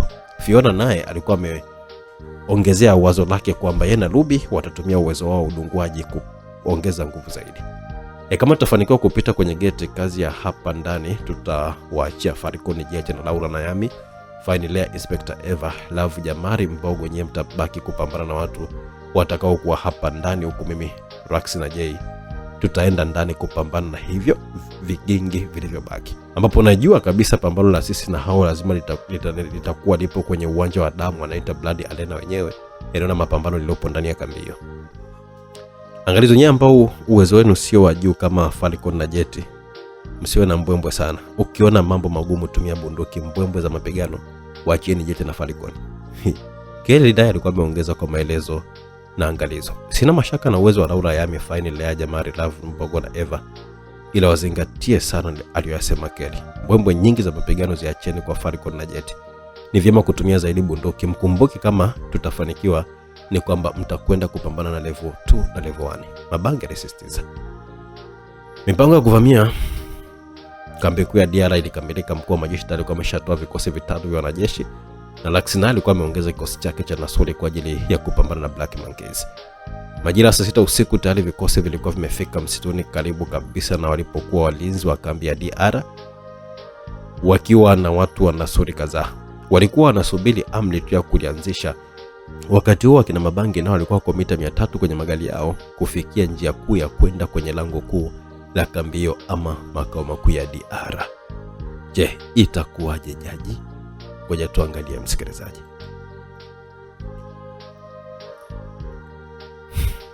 Ni kweli walinzi wa nje ya uzio ambao walikuwa kwa msituni walikuwa wameanza kuipata shida baada ya kuvamiwa, na walikuwa watambua wavamizi wanatokea wapi, maana wakienda huku walikuwa nasikia risasi zinalia upande mwingine, na wakienda huko bado walikuwa nasikia upande mwingine. Kilichowasaidia kidogo ni kwamba walikuwa ni wengi zaidi ya idadi ambayo ilikuwa imekadiliwa, ila haikuwa sababu ya wao kushinda vita hiyo, japo walipambana ila vita ilikuwa ni ngumu kwao. Huku wale Black Monkeys nao walikuwa na kutana na balaa zito kutoka kwa kikosi cha Nasuri cha Rax. Fiona alimuongoza Ruby kwa sababu nilikuwa napajua hapo. Ruby alikuwa ameenda kujitega kwenye mti mmoja mrefu sana upande wa mashariki, huku Fiona akijitega kwenye mlima fulani hivi mrefu kiasi upande wa magharibi. Wote walikuwa wanaona ndani vizuri sana kiasi cha shabaha zao zilikuwa ni sahihi wakilenga. Mabange, Rax, Kerry na wenzao walifika mpaka getini ambapo hapakuwa na ugumu wa kuingia ndani kwa maana Ruby na Fiona walikuwa wameshafanya kazi nzuri ya kuamaliza walinzi walikuwa walipoingia ndani ndipo shughuli ilipokuwepo sasa. Ndani kulikuwa kuna kundi kubwa sana la wapiganaji ambao hawa walikuwa wapiganaji wa panga, mikono na bunduki pia. Hapo ilikuwa ni sehemu safi kwa ajili ya kina Jamari, Mbogo, Inspector Eva, Love, Lea, Finally, Yami na Laura. Hawa walikuwa na pambano zito la kupambana na kila aliyekuwa mbele yao. Mabange, Rax, Kerry wao walipita hapo na Kelly alikuwa anaongoza njia kwenda huko walipoita Blood Arena. Ni watu waliojipendekeza kwa kukutana na vifo huku wao wakiendelea na safari yao. Falcon na Jet hapo walikuwa wanachinja watu kama wana akili nzuri vile. Wakina Jamari wao walikuwa wanapigana ila wakiwa na mambo mengi bastola zinatumika. Huku Ruby na Fiona wakiwa makini kuangalia watu ambao walionekana kuleta madhara, waliwaondoa mara moja kwa risasi. Zilibaki mita 40 kufika ilipo Blood Arena mbele ya Mabange, Rax na Kerry walitokea Skywalkers 20 ambao hawa walikuwa na level za juu kabisa. Hawakuwa na bahati hawa Skywalkers. Mbele ya Kelly aliyekuwa na vazi lake la kazi na mapanga mawili kwenye mikono yake, Skywalkers hawakutamba. Rax naye alikuwa na mapanga yake mawili. Skywalkers alijuta ise. Kwa Mabange huku ndo alikufa vibaya sana kwa kupasuliwa. Hao kwa sumana dakika 5 tu walikuwa wameisha wote. Safari yake imeenda kuishia sehemu ambayo kulikuwa kuna uwanja mkubwa wa wazi. Kulikuwa na ukubwa wa mita 100 za mraba, ambao pembeni ulikuwa na mabenchi kadhaa mazito ya chuma, ila pia uwanja huo ulipambwa na masanamu kadha wa kadha pembezoni na maua makubwa mazuri yalikuwa hapo kwenye viungo. Ila haukuwa wa vumbi, chini kulikuwa kuna vigae maalumu vikubwa ambavyo vilitumika kwa ajili ya kuweka kwenye ardhi kupamba ama kuzuia matope na vumbi. Mbele kabisa ya uwanja huo kulikuwa kuna sehemu ya kukaa watu maalum, ambapo hapo ndipo walikuwa akina Anita. Palikuwa ni juu hivi kama vile majukwaa ya mashabiki kwenye viwanja vya mpira. Upande wa kushoto kutoka alipokuwa akina Anita, hapo kulikuwa kuna kibanda kidogo ambacho kilikuwa ni cha wazi kwa asilimia kubwa. Ni paa tu ambalo lilikuwa limeshikiliwa na nguzo 4. Hapa inaonekana hali ambaye alikuwa kachakaa kwa damu, ni wazi kabisa alipitia mateso ama kipigo kikali sana. Wakina Mabange japo walikuwa mita 70 kutoka alipokuwa Alia, ila waliweza kumwona vizuri kabisa. Alia alikuwa yuko hoi sana, akiwa kakalishwa kwenye kiti, ukafungwa miguu na mikono imefungwa nyuma ya kiti kwa kamba, akiwa ameinamisha shingo yake, ishara ya kwamba yuko hoi sana. Huenda alikuwa hata atambui yanayoendelea. Kwenye hiko kibanda pembeni ya Alia kulikuwa na kiti ambacho kakalishwa IGP, ila yeye alikuwa salama kabisa, hakuwa hata na kovu na wala hakufungwa hata. IGP na Alia walikuwa wako chini ya ulinzi mkali sana wa watu watatu ambao ni wanaume, ila walikuwa wamejiweka kama vile wanawake. Wawili walikuwa wameshika visu viwili kwenye mikono yao, na mmoja alikuwa hana kisu, hana visu, ila kwenye mikono yake alikuwa ana nakozi za chuma. Mkifika kule kuna uwezekano mkakutana na watu fulani watatu wanajiita sweeties, au ni mashoga watatu. Ila licha ya kuwa ni mashoga, ni watu hatari, wanapiga vibaya. Wawili wanatumia visu na mmoja anatumia mikono yake ambayo ina nakozi ya chuma. Mabange Rax na kile alikuwa amekumbuka maelezo ya zaidi ambao Mrs. Nyoni alikuwa amewapa kama nyongeza, na kweli watu hao waliwakuta hapo. Mdashini kutoka kwenye kibanda hicho kulikuwa kuna kikundi cha watu kadhaa. Watu hao ni Kuzaki, mwanaume hatari sana kwa matumizi ya panga, Pretty Spears, wanawake wawili wenye mikuki ni hatari hao, na Wazuja, wanaume wawili wenye miili mikubwa na wanatumia nyundo na shoka. Hapo alikosekana Zujaga ambaye yeye ana mwili mkubwa mfano wa dubu kubwa sana lenye umbo la binadamu. Watu hao wote walikuwa na wasubiri wakina Mabangi kwa hamu sana. Wakina Mabangi walimtizama Kuzaki na kukumbuka maneno mengine ya ziada kutoka kwa Mrs. Nyoni. Tafadhali Kuzaki, panga lake hata likimkata Kelly ambaye anapona haraka mbele ya hilo panga hawezi kupona haraka. Hilo ni panga lenye nguvu za kuteketeza na suri. Hata jile ambaye hafi hata akichinjwa, ila sio mbele ya upanga wa Kuzaki, anakuchinja na unakufa. Ila nasisitiza ni kiumbe hatari vibaya mno. Mnatakiwa kuwa makini sana akishika panga lake. Walikumbuka maneno ya msitizo wa Mrs. Nyoni. Ni afadhali mmefika, maana zilibaki dakika chache sana mngekuta huyo Changudo hapo ameshakufa. Anita alikuwa ameongea kwa dhihaka, kimaanisha Changudo ni Haria. Rax alikuwa anataka kulianzisha, hakupenda dharau, na alikuwa anaumia sana moyo wake kumwona dada yake Haria yuko kwenye hali ya kuchaka kiasi hicho, licha ya kuwa hakuishi naye kwa muda mrefu. Ila damu ni nzito kuliko maji. Mabangi alimtuliza Rax. Tulia tu, nitafanya jambo hapa. Mabangi alimtuliza Rax. Mwacheni huyo mzee dhaifu, hatuna shida naye, ng'ombe wetu wameshafika hapa machinjoni, wacha tuwachinje. Baada ya kauli hiyo ya Anita, alifuatiwa na kitendo cha IGP kuachiwa. IGP alikuwa ametembea kwa mwendo wa uoga sana kielekea alipokuwa amesimama kina Mabangi. Kulikuwa na umbali wa mita 70 la IGP, aliona ni mbali mno. Wakina Mabangi walikuwa wanamtizama kwa makini sana IGP, huku wakiwatizama na watu wengine wote waliokuwa kwenye eneo hilo. Hawakuwa na imani kama IGP kaachwa kirahisi hivyo. IGP akiwa amebakisha mita 10 tu kufika alipokuwa kina Mabangi, panga likarushwa na Kuzaki na lilikuwa linamjia kwa kasi ya risasi usawa mgongo, mwenyewe akiwa hana hata habari maskini. Ile tukio likaonekana na Rax ambaye kwa kasi ajabu alimpita IGP na kupangua panga hilo kwa mapanga yake mawili. Panga hilo baada ya kupangulia likaruka juu. Kuzaki mwenyewe alinyosha mkono wake na panga likarudi kwenye mkono wake. Msukumo mzito wa nguvu zilizotumika na Kuzaki kurusha panga lile ulimfanya Rax asukume kwa kasi akarudi nyuma kimsomba IGP, huku Mabangi akiwazuia wote kwa pamoja ili wasianguke. Ajikuta yeye akiwa anarudi nyuma kwa kasi. Kelly naye akajaribu kuzuia, hapo wote wakarudishwa nyuma kwa hatua zaidi ya 30, ndipo alipopata balance ya kusimama. Hiyo ilikuwa ni nguvu ya msukumo wa panga uliokuwa umerushwa na Kuzaki.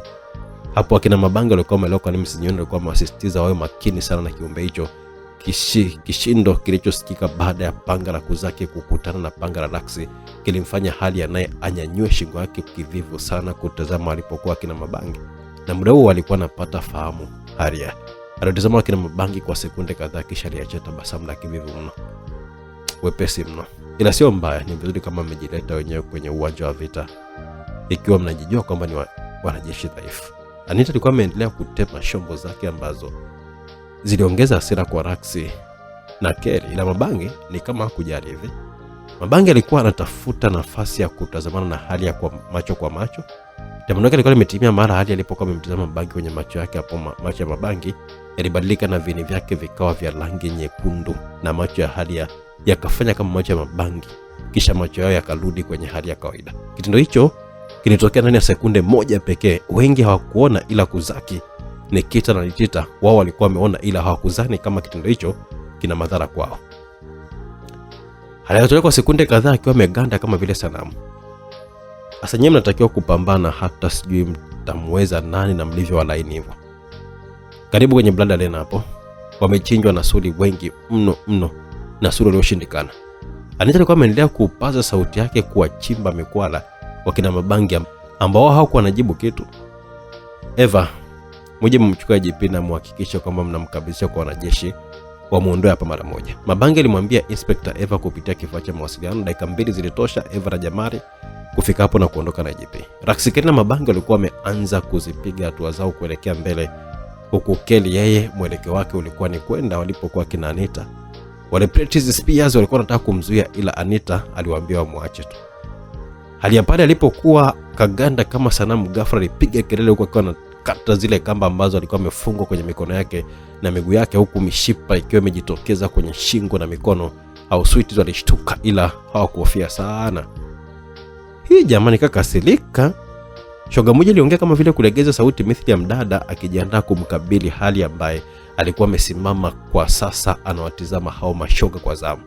Shoga alichomoa visu, akashika vizuri visu vyake vizuri kumwendea Halia, huku visu vyake vikilenga shingo ya Halia. Ila kwa kutumia mguu Halia alipetua kiti na visu vya shoga huyo vikakutanika na kiti hicho cha mbao ambacho kilipasuka kwenye visu vya shoga huyo. Kisu kingine cha shoga mwingine kilikuwa kinamjia usawa wa shingo Halia kwa wepesa, karudi nyuma na kukipisha kikapita. Halia alishtukia ngumi nzito yenye kozi ya chuma ikitua kwenye mbavu zake na Halia akayumba kidogo kwa uzito wa ngumi hiyo, huku akisikilizia maumivu. Mashoga hawakumpa nafasi ya kujisikilizia. Halia aliona kisu kinamjia usawa wa tumbo kutoka kwa shoga mmoja. Halia akarudi nyuma kidogo, kisha lidaka mkono wa shoga huyo ambaye alikuwa anataka kumchoma na kisu na kupindua kwa nguvu, akiwa na nia ya kuvunja kabisa kwa kutegua. Ila shoga huyo aligundua hilo na alijikomboa kwenye mvunjiko huo. Alijigeuza huko ambako mkono ulikuwa umepinduliwa. Shoga mwingine naye alikuwa analeta kisu chake usawa wa shingo ya Halia. Kwa mara nyingine Halia alimwacha shoga yule na kukikwepa kisu hicho, ila alijishtukia yuko hewani. Akiwa hewani alipokea mateke mazito aliyokuwa amemtoa nje ya kibanda hicho, akaenda kudondokea mita 10 kutoka kwenye kibanda akitua chini kama mzigo. Hao ndio Sweeties ambao wakina Raksi walikuwa wamepewa maelezo ya ziada na Mrs. Inyoni kuwahusu. Waliambiwa ni hatari na ndio wanaoonyesha shughuli yao sasa. Raksi kwenda alipokuwa amedondokea Halia, ila alijikuta na kazi ya kukabiliana na mkuki kutoka kwa mdada mmoja ambaye ndo mmoja wa wale Prentice Spears. Raksi alijivuta kwa pembeni, mkuki ulipita, ila haukupita wote. Mwenye mkuki alikuwa ameshafika, huku mateke akimwendea Raksi na akiudaka mkuki wake.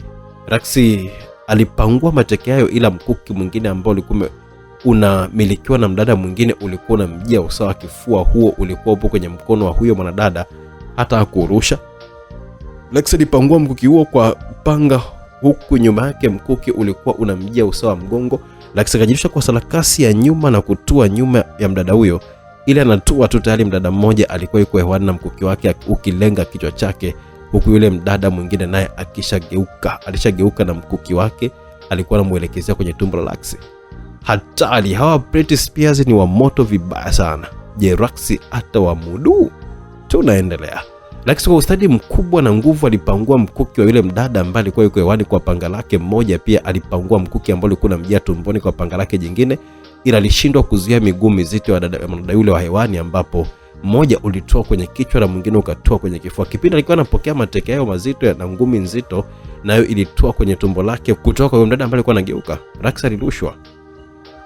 Hao ndio Britney Spears walikuwa wameelezea Mrs. Nyoni kwa mapana kwamba ni hatari na kweli wanaonyesha uhatari wao wazi wazi mbele ya Rax. Mabangi naye alishuhudia mwanaume mmoja mwenye mwili mkubwa akiwa yuko hewani anamjia na shoka mkononi, shoka ambalo lilikuwa linamjia Mabangi usawa kichwa.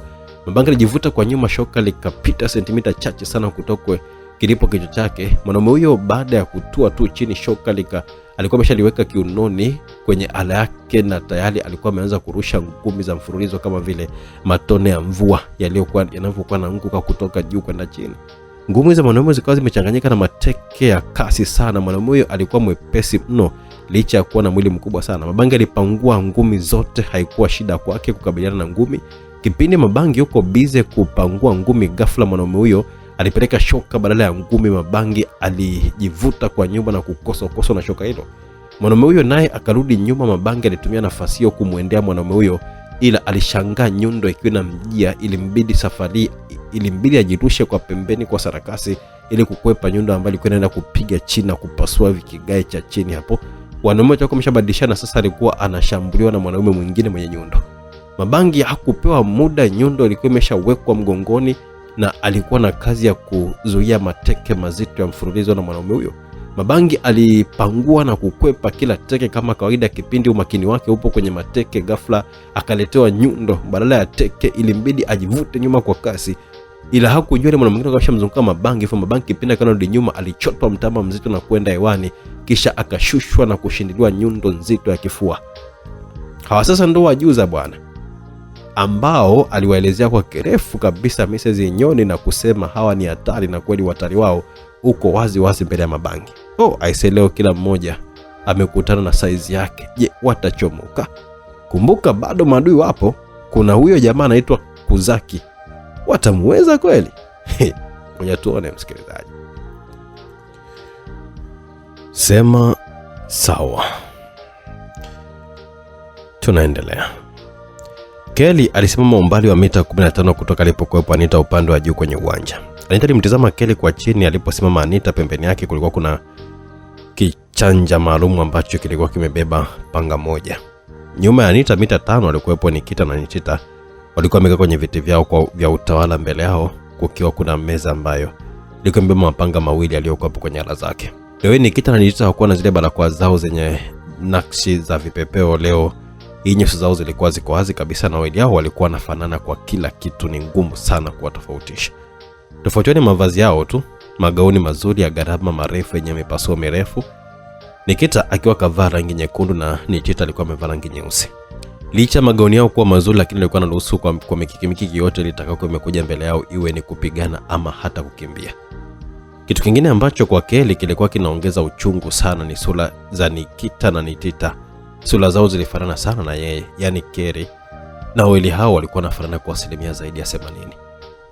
Nikita, Nikita na Anita walikuwa wanamtazama Kelly mithili ya mtu alikuwa anamtazama mpenzi wake wa zamani anayemchukia sana, alafu kamkuta kafumaniwa. Wewe bao la bahati mbaya unataka nini? Badala ya kuwasiliana kwa shazidiwa. Anita alimuuliza Kelly kwa dharau sana. Kelly aliwatazama wenzake ambao ni wazi kabisa moto ulikuwa unazidi kuwa mkali kwao, ila Kelly hakujali. Nataka kuongea na Nikita, sio wewe, mtumwa wa fikra na matendo pia. Kelly alimjibu Anita huku akiwa anawatazama wote kwa zamu, kwa macho yaliyokuwa yamefuga kisasi, macho ya husuda. Pumbavu, hivi nadhani tuna muda wa kukusikiliza wewe bao la bahati mbaya marehemu mtarajiwa? Muache tumsikilize anasemaje, alisema Nikita akitoa ruhusa ya kumsikiliza Kelly. Tumia vizuri dakika zako chache za mwisho kabla ya hatia yako ya kufa vibaya sana wewe bao la bahati mbaya. Anita alikuwa ameendelea kutema shombo zake kwa Kelly. Halia alinyanyuka hapo alipokuwa amedondoka kama roba la pumba kwa haraka sana, na wale mashoga nao walikuwa wameshatoka kwenye kibanda kile. Mbele ya Halia alikuwa ameshafikiwa na shoga mmoja ambaye alikuwa na visu viwili kwenye mikono yake na alikuwa anamshambulia kwa kasi sana, ila Halia alikuwa anayaona mashambulizi yote na kuyakabili kwa ustadi mkubwa sana, akiwakwepa na kuyapangua. Halia alikidaki siku moja katikati ya viganja vyake yaani kama vile mtu anapokuwa amekutanisha viganja vyake kupiga makofi, ndivyo Ali alivyokuwa amekutanisha viganja vyake kudaka kisu. Hapa ni kama vile kisu kilikuwa kimedakwa na robot vile. Shoga huyo kila akijaribu kuvuta kisu hakufanikiwa, kisu kilikuwa kipo kwenye mikono imara sana. Shoga alinyanyua mkono wake mwingine wenye kisu ili kumchoma Halia, ila teke zito la Halia lilitoa kwenye kwapa la shoga huyo na kuvunja kabisa bega. Shoga alipiga kelele kwa kuachia kisu chake ambacho kilitoa kwenye mikono ya Halia, ambaye kwenye mkono mwingine alikuwa ana kile kisu alichokuwa amedaka mwanzo kwa viganja viwili. Shoga alikiachia. Kwa visu vyote vya shoga vilikuwa vipo kwenye mkono wa Halia. Kwa kasi ajabu Halia alichana tumbo la shoga na kufanya utumbo umwagike chini, huku shoga mwenyewe naye akienda chini akikosa nafasi hata ya kuomba maji. Halia alikuwa kachafuka damu kwenye mikono yote miwili, damu zilikuwa zinamrukia huku visu navyo vikitilika damu. Alitisha, alikuwa anatazama mashoga wawili kwa macho ya matamanio mithili ya simba aliyekuwa amepunyuliwa na risasi ya mwindaji, kisha mwindaji ndo kaishiwa risasi sasa. Alafu huyu hapa huyu Halia, yeye ndiye alikuwa ameshuhudia Morgan, rafiki yake wa karibu kabisa na ambaye mama yake alikuwa amepitia, kwani familia moja sasa ilikuwa amekufa kwa kupigwa risasi nyingi za kichwa. Hivyo Kelly alikuwa na hasira vibaya mno, ukijumlisha na mateso makali alikuwa ameyapata, hivyo alikuwa ni kama mbogo. Raksi baada ya kurushwa na mapigo mazito ya wanawake hao wa Britney Spears hakutua chini kama mzigo, alitua chini. Panga lake lilikuwa limekita chini na kuzama kabisa vigae baada ya kuvipasua, na mguu wake mmoja ndio ulikuwa umetua chini. Hivyo Raksi mwili wake ulibebwa na panga na mguu mmoja, balansi yake ilikuwa ipo kwenye panga lake na kwenye mguu wake mmoja. Alikaa kwa mtindo wa kutisha sana. Ila wadada hao hawakuogopa. Mkuki kutoka kwa mdada mmoja alirusha mkuki kumwelekea Raksi akiwa bado yupo kwenye mtindo ule ule aliyokuwa ameka. Raksi naye alijinyanyua kupitia panga lake hilo aliyokuwa amelikita chini na kujizungusha kwa ustadi wa hali ya juu sana. Miguu yake ikapiga katafunua kwenye panga. Mguu mmoja ulikutana na mkuki na kugeukia ulipokuwa umetoka, na mguu mwingine ukapiga mkuki kwa nyuma kuongezea mwendo kurudi ulipotoka. Kisha Raksi akarusha kwa kasi na panga lake jingine lilikuwa lipo kwenye mikono yake mwingine. Mdada huyo alifanikiwa kudaka mkuki wake, ila kwa bahati mbaya hakuona panga lilikuwa limeshwa na Raksi. Alikuja kuliona likiwa lishazama kwenye tumbo lake. Mdada huyo aliganda kwa sekunde kadhaa kabla ya kwenda chini kama tofali lilikuwa linaporomoka juu kutoka kwa mjenzi. Mdada alibaki kwa hasira alimwendea Raksi na kuanza kumshambulia kwa kasi sana na mkuki wake huo, ila wamui Raksi alikuwa anaona mapigo ya mdada huyo mithili ya mwandishi wa hadithi anavyotambua kila andishi kwenye hadithi yake, kwamba likitoka andishi litafuata hili. Ndivyo ilivyokuwa kwa Raksi alivyokuwa anatambua mashambulizi yote ya mdada huyo. Mdada alijikuta yeye ndiye ana kazi ya kuzuia mashambulizi kutoka kwenye panga la Raksi, ila kama angelikuwa na uwezo wa kukwepa mvua basi angeweza kuyakwepa mapigo ya Raksi, ila kwa kuwa hawezi kufanya hivyo, na ndivyo ilivyokuwa kazi kukabiliana na Raksi. Na alipiga kelele baada ya kushuhudia mkono wake mmoja ukienda chini, huko mkono mmoja ukikosa balance na kushika mkuki wake mzito na ulienda chini. Kipindi hicho Raksi alimzunguka kwa kasi ajabu sana mara mbili. Mdada huyo aliganda kwa sekunde kadhaa akiwa kimya, kaacha kupiga kelele kabla ya kudondoka kwa vipande viwili. Kipande cha tumbo mpaka juu kichwani kilidondokea nyuma na kipande cha kiuno mpaka miguuni kikadondokea mbele. Hivyo ndivyo Raksi alivyokuwa amefanya ukatili wa kumgawanyisha mdada huyo. Kisha Raksi alienda kuchomoa lile panga lake la kwanza kwenye kwa mdada aliyekuwa amemua, akiwa tayari kwa anayefuata. Britney Spears na alikuwa ameshakwisha mbele ya Raksi. Ni kwamba waliomba safari ya kutembea kwa miguu, huku wamesahau kabisa kama wana miguu mibovu. Safari ya Raksi ni kilomita 100. Mabangi naye alitua chini kama vile mzigo. Nyuma yake alikuwepo yule mwanaume aliyemchota mtama akiwa na shoka ambalo Mabangi alikuwa ameona likiwa linamjia usawa wa kichwa. Wanaume wa Zuja hawakutaka kumpa nafasi ya kupumua Mabangi, ila Mabangi kwa kasi alikita mkono wake mmoja chini mpaka vigae vilipasuka. Nguvu hiyo ya kukita mkono chini ilisababisha msukumo mkubwa ambao ulimnyanyua Mabangi juu, huku akijizungusha na kupishana na shoka ambalo lilikuwa limeenda kupiga chini nalo mpaka vigae vikapasuka. Ile Mabangi anatua tu chini na kusimama, alikutana na nyundo kutoka kwa mwanaume mwingine ikiwa inamjia usawa wa kichwa. Mabangi alizuia nyundo hiyo kwa ngumi moja nzito sana mpaka ikasikika sauti kama vile vyuma viwili vilikuwa vimebamizana baada ya ngumi kukutana na nyundo hiyo. Kisha mwanaume huyo akasindikizwa na teke zito la Mabangi lilomtupa nyuma kwa zaidi ya hatua 10. Mabangi alimgeukia yule mwanaume mwingine kwa kasi. Alikunja vidole vyake vitatu na kuvinyosha viwili, kidole cha shahada na cha kati ambacho alikikaza kwa nguvu sana, kisha alikizamisha kwenye tumbo la mwanaume huyo, tena vilizama kwenye kitovu. Mabangi alichomoka na utumbo wa mwanaume huyo ambaye alipiga kelele vibaya sana. Mabangi alikikamata kichwa cha huyo mwanaume kwa kuking'oa kabisa, kama vile mtu ameng'oa kichwa cha njiwa ama kuku hivi. Yule mwanaume mwingine naye alinyanyuka kivivu akiwa na maumivu makali. Teka alikuwa amepigwa na mabangi kifuani lilimharibu vibaya mno kifua chake. Mabangi akiwa na shoka la yule mwanaume aliyemuua alimfikia mwanaume huyo na kumpiga shoka la nguvu kichwani, kiasi cha kichwa mpaka kufuani viligawanyika kwa vipande viwili kutokea kichwani mpaka kifuani. Vipande hivyo vikabaki vikiwa vinaning'inia upande wa kulia na kushoto, kabla ya mwanaume kuanguka chini akiwa ni marehemu aliyekuwa ameuawa kikatili vibaya sana. Mabangi aliendeleza undavo wake wa ukatili wake kama kawaida. Hao wajuza nao walikufa kikatili sana. Walizama kichwa kwenye msitu wa maajabu bila kujua ajabu lenyewe ndiye Mabangi. Tuje huku nje kidogo. Ajibu baada ya kutolewa kwenye eneo hilo hakuwa na muda wa kusubiri, hofu ilikuwa imeishia huko ndani. Nje alikuwa ametoka na akili mpya na ujasiri mpya. Alifikishwa alipokuwepo akina wenzake Mr. Lee na Inyoni. IGP alitoa wazo kwamba kipindi vita hiyo kinaendelea, wao waende kuvamia Swaulam na kuwatia nguvuni ama kuwaua wale wafuasi wote wa Diara. Mara moja Mr. Inyoni alitoa amri ya vikosi vyake vingine vya kijeshi na vifaa vya kutosha vianze safari kwenda Swaulam, huku wao wakisubiri helikopta ya kijeshi ili kuwahi huko Swaulam. Leo ndo leo bwana, hatumwi mtoto dukani. Mambo yalikuwa yamezidi kupamba moto. Nje msituni vikosi vya wapambanaji wa DR vilizidi kuisha kadri muda ulivyokuwa unazidi kwenda. Wakati wa Falcon na Jet walikuwa wanafanya watu wa DR waanze kukimbia baada ya kuona dada hao hawana mchezo kwenye kuchinja kama vile wako machinjioni. Laura, Yami, Lavu, Faini, Lea, Mbogo, Jamari hawakuwa nyuma, walienda kuwaua watu kwa mapigo yao ya ngumi na bunduki. Fiona na Ruby nao walikuwa wanahakikisha hakuna adui anayekimbia wala mwenzao aliyezidiwa kwa shabaha zao za bunduki za masafa marefu.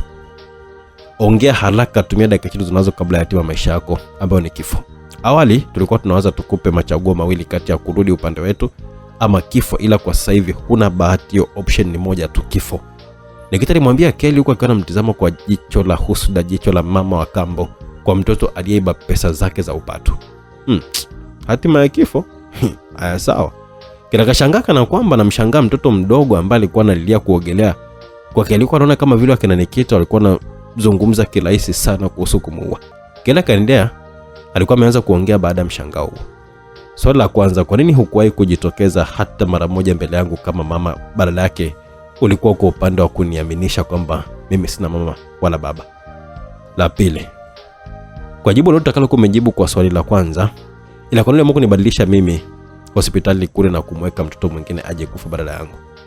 La tatu, zaidi ya siku 274 masaa, zaidi ya 6576 dakika, zaidi ya 394,560 sawa sawa na miezi 9 ambayo uliniweka mimi tumboni kisha ukaenda kunizaa kwa uchungu. Ina maana hakuna unachojali kuhusu uchungu uliopata na haukumbuki. Kelly alimuuliza kwa hisia na uchungu mkali sana, akimuuliza mamake mzazi Nikita. Mazungumzo yao yalikuwa nasikika kwenye eneo hilo lote kwa sababu kulikuwa kuna vinasa sauti vya kisasa vyenye uwezo mkubwa sana wa kunasa sauti ambavyo vilikuwa vimetegwa sehemu mbalimbali. Hivyo sauti zilikuwa zikinaswa na kusikia kupitia speaker zilizokuwa zimewekwa kwenye sehemu mbalimbali. Haya bwana. Msikilizaji, tunaenda kuimalizia simulizi yetu ya Kona ya Msalitiwa. Natumai umeenjoy, umeburudika sana kwa simulizi tamu. Kama nilivyokuambia mwanzoni ni kwamba tutakuwa na simulizi nyingine kutoka kwa Hussein Vumbi inayosema hivi, utakumbuka ukiwa umechelewa. Anakumbuka kitu gani, kachelewa kitu gani? Natumai utajifunza pia utaburudika katika simulizi hiyo mpya. Lakini kabla hiyo tuna simulizi ya My Choice, chaguo langu. Hapo tuna mwandishi mpya msikilizaji anayekwenda kwenye la Jafet Lufungulo, ambaye pia ni mara ya kwanza kumsikiliza katika studio za Simulizi Max. Lakini pia kama ilivyokuwa mara ya kwanza kwa Hussein Vumbi, lakini kaja kivingine kabisa kuanzia simulizi ya Mti Mkavu Mizizi ya Upendo, lakini simulizi ya Moyo wa Msafiri, na kisha hii simulizi ya Kona ya Msalitiwa. Lakini bado tuna simulizi zake kama 5 hivi zitakuwa zinakuja sindano moja baada ya nyingine. Lakini hapo kabla, hebu tumsikilize Jafet Lufungulo ana kipi cha kuiambia jamii kubwa ya Simulizi Max, the big family, taifa kubwa la Simulizi Max. Usikose My Choice, chaguo langu kutoka hapa Simulizi Max. Hatuna kazi mbovu msikilizaji. Kuwa na imani kwamba tunapochagua kazi basi ni kazi moja maridhawa sana. Kazi mbovu hatuziongeze studio. Kwa hiyo kuwa na imani na Simulizi Max kwamba kazi kali na tamu inakuja tena. Tumalize simulizi yetu msikilizaji ya Kona ya Msalitiwa. Tunaendelea. Una akili nyingi sana ila umeshindwa kuzitumia vizuri. Ngoja ni kujibu maswali yako ya kipuuzi. Swala kwanza, jibu lake, sikuwahi kujitokeza mbele yako kwa sababu sikuwahi kuwa na mtoto kama wewe. Yaani sijawahi kabisa kukuchukulia kama wewe ni mwanangu na sifahamu kabisa kama nina mtoto wa aina yako. Wewe ni wa bahati mbaya kama anavyosema Anita. Ni kweli kabisa, hajakosea. Swala pili, jibu lake, niko kwenye mission maalum hivyo nilikuwa nimeamua kukubadilisha kule hospitali ili nije kukutumia baadaye kama silaha kwa watu ambao walikuwa karibu na babako. Sikujua kama babako atabaki hadi hai mpaka sasa hivi, hivyo nilikuwa nataka nikuandae uje kupambana na watu wako mwenyewe. Swala tatu, jibu lake, mtu anapoenda kujisaidia haja kubwa ama hata haja ndogo, uaga hawezi kabisa kutunza kumbukumbu za haja hizo. Hata kama atakuwa na tatizo la haja hizo zikatoka kwa maumivu, bado atasahau tu baada ya haja hiyo kuisha ama tatizo kuisha. Ukiona mtu anakumbuka haja, hasa haja kubwa, basi anakumbuka akiwa anawaza upumbavu ama akiwa anapiga stori za kipumbavu. Kwa maana hiyo wewe kwangu ni sawa na haja kubwa kinyesi ama haja ndogo mkojo. Siwezi kabisa kukumbuka hata kukumbuka uchungu wa kukuzaa. Sina, na nikikumbuka na kwenye mazungumzo ya kipumbavu ni muda ambao nakuwa nawaza upumbavu tu. Sikuwa kabisa kumpenda babako wala kukupenda wewe. Nilikuja kwenye maisha ya babako kwa kazi maalum. Kazi ya kuhakikisha namuua babako. Ikiwa ni mpango wa kuwamaliza wadhalimu waliokuwa wanadhulumu haki ya familia yetu na za wana kijiji chetu. Babako alikuwa ni mmoja kati ya watu wanaowapambania hao wadhalimu, na wewe ni damu yake. Kimsingi asili yako ni ile ile ya babako na hao wadhalimu kama rais wako, IGP Mzee Nyoni na wengine wengi. Na ndio maana sikuwahi kabisa kukupenda wala kukuchukulia kama mwanangu hata mara moja. Maneno ya mama mzazi kwenda kwa mwanae yalikuwa ni maneno mazito, machafu, yenye dharau na kejeli ndani yake. Maneno hayo yaliwaumiza hata Raksi, Haliama na Mabangi ambao walikuwa wameyasikia kipindi wako na kibarua chao cha kupambana. Ila haikuwa hivyo kwa Keri mwenyewe. Alikuwa amejiandaa kwa majibu yote yale ya hovyo, hivyo wala hata kuumia hata kidogo. Kilichomfanya uulize ilikuwa ni kuona kama kuna majibu tofauti na majibu ya aina hiyo.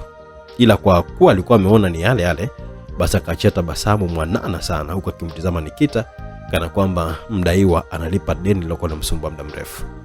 Mwanzo nilikuwa nadhani una akili kwa mipango yako na jinsi ulivyo, ila leo nimegundua wewe ni zuzu tu. Kupambania haki ya familia yenu na wanakijiji wenzenu. Je, haki kulikuwa kuna haki mbili? Mnapambania za wanakijiji na haki ya familia yetu binafsi? Au haki ya wanakijiji na ninyi ni yetu kwa kuwa ni wanakijiji pia? Kama jibu ni ndio, kwa nini mseme kama mnapambania haki ya familia yenu? Ina maana kama mlikuwa mna mpango wa kujipambania wenyewe binafsi au tuseme haki yenu ninyi mkawashirikisha na wanakijiji? Hayo maswali ni magumu kwa wapumbavu wa aina yenu kwa sababu mmezisha upumbavu na nyinyi mmekubali kuumeza mazima. Anyway, sio swala kujadili hapa. Mimi nilikuwa nataka kujua kama una majibu tofauti na hayo, ila kwa kuwa umethibitisha kwamba wewe ni mshenzi, acha ushenzi wa mwe hatima zetu. Kama shetani atathibitika ana jinsia ya kike, basi shetani ni wewe na wasaidizi wako ni hao pacha wako mpuuzi na mwenzako huyo takataka Anita. Nyie ndio ufunguo wa laana na kitovu cha dhambi. Yesa alikuwa ni zamu ya Keli kutema cheche maneno mazito na maswali ambayo alichagua kuyaacha bila kuhitaji majibu. Alijua majibu hawana watu wao. Anita aliona dharau zinazidi kwa mtoto ambaye wamemlea wenyewe. Alichomoa panga lake kwenye ganja na kwa kasi aliruka kumwendea Keli. Halia alikuwa anakabiliana na mashoga wawili waliokuwa wamebaki. Mmoja alikuwa mbele yake akiwa anamshambulia kwa visu ambavyo vilikuwa vinaishia kwenye visu vya Halia tu alivyokuwa navyo mkononi. Ustadi mkubwa wa Halia kutumia visu hivyo ni zaidi ya wamiliki wa hivyo visu. Shoga mwingine alikuwa ni yule ambaye ana nakozi kwenye mikono yake akiwa anamshambulia Halia kwa nyuma. Alimpiga ngumi za mgongoni mara za kichogo, ila Halia hakuonekanika hata kusumbuka naye sana, japo ngumi hizo nzito zilikuwa zinamuingia kisawasawa. Halia alimchota mtama huyo shoga mwenye visu, kisha akamgeukia huyo shoga mwenye nakozi kwa kasi. Kipindi shoga akiwa anarusha ngumi, alishtukia mkono wake upo chini ushakatwa. Shoga alipiga kelele za maumivu, kelele kali sana. Yule shoga mwingine aliyekuwa amenyanyuka ile hajakaa sawa, alipigwa teke tu la shingo lilombeba na kumtupa mita 8 nyuma. Kisha visu vya hali ya kimoja kilizama kwenye shingo yake na kingine kwenye kifua cha yule shoga aliyemkata mkono. Bila huruma Halia alibichomoa visu hivyo. Shoga hakuomba hata maji, alikufa vibaya sana. Muda huo yule shoga mwingine naye alikuwa ananyanyuka, ila alikuwa ameshafikiwa na Halia kabla shoga hajanyanyuka juu. Mwili ulirudi chini huku ukiwa umeshatenganishwa na kichwa. Halia aliwaua mashoga hao japo walikuwa na uwezo mkubwa, ila Halia alionyesha ushujaa wake. Kwanza dunia hii haifai kabisa kuishi mashoga. Halia alijitupa chini na kujilaza hapo hapo, maana alikuwa amechoka vibaya mno. Katumia nguvu nyingi, alafu aliteswa sana na watu wao. Mbele ya Raksi Souls alisimama Kazuki. Kibarua kizito kilikuwa mbele ya Raksi. Leo ndo ile siku muhimu kwa Raksi kuwa katika historia na suli mashujaa kuwahi kutokea kama akiweza kumaliza Kazuki. Kazuki alichapa panga zake hewani kama vile anakata hewa. Hapo upepo mzito ulitoka kwa kasi kuelekea aliposimama Raksi. Raksi aliona pigo hilo na alijua kabisa hatari yake. Kwa haraka sana kajirusha hewani kwa sarakasi 3 na kuacha pigo lilokuwa limepita chini yake na kwenda kuishia kwenye ukuta ambao ulipasuka. Naam, huo ulikuwa ni upepo tu. Raksi anatua tu chini. Kuzaki alipita pembeni yake upande wa kulia kama upepo. Raksi alishangaa, ile anataka tu kugeuka, Kuzaki alipita pembeni yake kwa upande mwingine wa kushoto akitokea nyuma. Kuzaki alirudi akasimama alipokuwa amesimama mwanzo. Raksi alianza kuhisi maumivu ya kukatwa. Alijitazama na alikuwa kachanachona kiasi chake kwenye mbavu za upande wa kulia. Pia alikuwa amechanwa upande wa kushoto pembeni kidogo na mgongo karibu na mbavu. Ni dhaifu sana. Ningetaka kuua mapema sana, nishakuua. Kuzaki alikuwa ameongea kwa dharau sana akimwambia Raksi, hauna ubavu wa kuniua ndo maana hujaniua. Raksi alimjibu Kuzaki akiwa ameshika mapanga yake mawili vizuri, baada ya kuwa uzembe mdogo umemfanya mpaka sasa hivi awe na majeraha mwilini. Kuzaki alimjia tena Raksi kwa kasi ambayo ilikuwa inahitaji hisia kali. Kuona upeo wa macho hauwezi kabisa kuandana na kasi hiyo. Panga la Kuzaki lilikuwa linamwendea Raksi usawa wa tumbo. Panga hilo lilikuwa linaenda kumgawanyisha Raksi kwa vipande viwili, ila Raksi aliluka na kulipisha panga hilo kwa sarakasi maridadi kabisa na kumfanya Kuzaki akate hewa. Ni dharau kwa Kuzaki kumkosa mtu kwa pigo ambalo kamuendea direct tena kwa mbwembwe kama hizo za Raksi. Kuzaki aligeuka faster sana. Raksi akiwa bado yuko hewani, Kuzaki alijirusha na yeye akiwa na panga lake analenga kumkata kabisa Raksi kiuno, ila Raksi ni kama vile alikuwa ana sehemu za kukanyaga kwenye hewa hiyo. Alijizungusha tena hewani kama ndege tai akiwa kwenye anga lake. Pambano nyingine lilikuwa limemkosa Raksi na kuchana hewa. Safari walitua wote kwa pamoja, Kuzaki na Raksi wote wakiwa wamejiuza na kutua wakiwa wanatazamana. Safari Raksi ndo alimwendea Kuzaki akiwa na mapanga yake mawili kwa kasi ya umeme. Raksi alipeleka mapanga yake usawa shingo na tumbo ya Kuzaki. Yote Kuzaki alikuwa amepangua kwa panga lake kwa kasi. Kisha Kuzaki alishusha panga lake ili kumkata Raksi kifua, ila Raksi alifanya kama anajizungusha hivi, ila kabla hajafika chini kabisa alifyatua mguu wake ukaenda kupiga kwenye kifua cha Kuzaki. Kuzaki alirudi nyuma kwa hatua 8 huko akiwa anakohoa kwa mabangi. Sasa kishindo kizito kilisikika. Ilikuwa ni hatua za jitu moja lilokuwa ni kama kiumbe cha ajabu likiwa na mwili mkubwa kama mwili wa dubu hivi, ila yeye alionekanika ni mwanadamu ila wa ajabu sana. Alikuwa anakimbia akitoka kwenye geti lilokuwa liko pembezoni mwa uwanja huo. Alikuwa anamkimbilia Mabanga ikionekanika kuwa na hasira vibaya mno. Huyo ndo Zujaga, mtu wa ajabu mwenye mwili mkubwa na nguvu nyingi, ambaye ndiye mwalimu wa wale wanaume wawili wa Zuja ambao wameuawa na Mabangi, na ndio maana na hasira na Mabangi kwa sababu ameua wanafunzi wake. Zujaga licha ya kuwa na mwili mkubwa sana, ila aliluka juu ikiwa kakunja ngumi zote mbili. Alikuwa anahitaji kumshindilia nazo zote Mabangi, ila Mabangi alimuona vizuri na alijivuta kwa nyuma kwa kasi. Zujaga alienda kukita chini ngumi zake zote mbili na kufanya vigae vya hapo chini vipasuke na kupasuka hovyo hovyo. Hata ardhi pia ilitikisika kwenye eneo hilo. Mabangi alipasuka kidogo, na kabla hajakaa sawa alijikuta akiwa ananyuliwa na Zujaga, na alikuwa anauendea ukuta kwa kasi na akitanguliza kichwa. Hiyo ni baada ya kutupwa na Zujaga. Mabangi alikuwa anaenda kujipigiza vibaya sana ukutani, ila kwa haraka alijitanguliza mikono yake akiwa kaukaza vyema sana mkono. Alikita ukutani na kumfanya Mabangi abaki salama, ila mpaka ukuta ulitikisika. Kama sio uimara wa ukuta huo basi ungevunjika vibaya sana. Mabangi alitua chini salama, ila alijikuta tayari kasha kumbatiwa na Zujaga. Alitambua wazi kabisa kuwa lengo la Zujaga ilikuwa ni kumvunja ama kumpasua kwa kumbana. Mikono ya Mabangi ilikuwa imebananishwa kwenye mbavu na tumbo, yaani kama vile askari au mwanajeshi anavyokuwa kasimama kikakamavu, mikono kaibananisha kwenye mwili. Hivyo ndivyo mikono ya Mabangi ilivyokuwa imeambatana na mwili wake kipindi akiwa kabanwa na kukumbatiwa na Zujaga. Mabangi alijikaza na kutumia nguvu nyingi sana kushindana na nguvu za Zujaga, japo haikuwa kazi rahisi. Ila Mabangi alifanikiwa kuchomoa mikono yake kwenye kumbato hilo, ila Zujaga sasa aliamua kuzibana mbavu za Mabangi vizuri ili kumpasua kabisa Mabangi. Aliona kuwa wazi anaweza kupasuliwa hapo. Kwa nguvu alipiga viganja vyake vyote viwili kwenye kichwa cha Zujaga. Viganja vilitoka kwenye sikio la kushoto na la kulia la Zujaga. Maumivu aliyoyapata Zujaga, alijikuta akiwa anamwachia Mabangi na kujishika kichwa kwenye masikio, akipiga kelele kali sana za kunguruma kwa maumivu.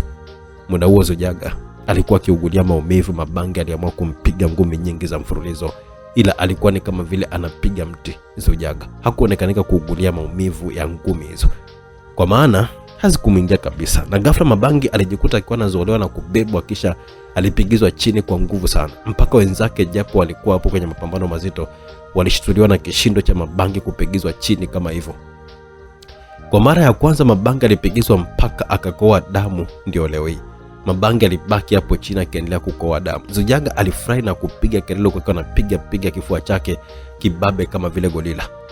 Ni hatari sana Zujaga, licha ya kuwa na mwili mkubwa sana, ila bado alikuwa na kasi kubwa sana. Mabangi alikuwa na kazi ngumu sana leo hii. Kwa Keri sasa,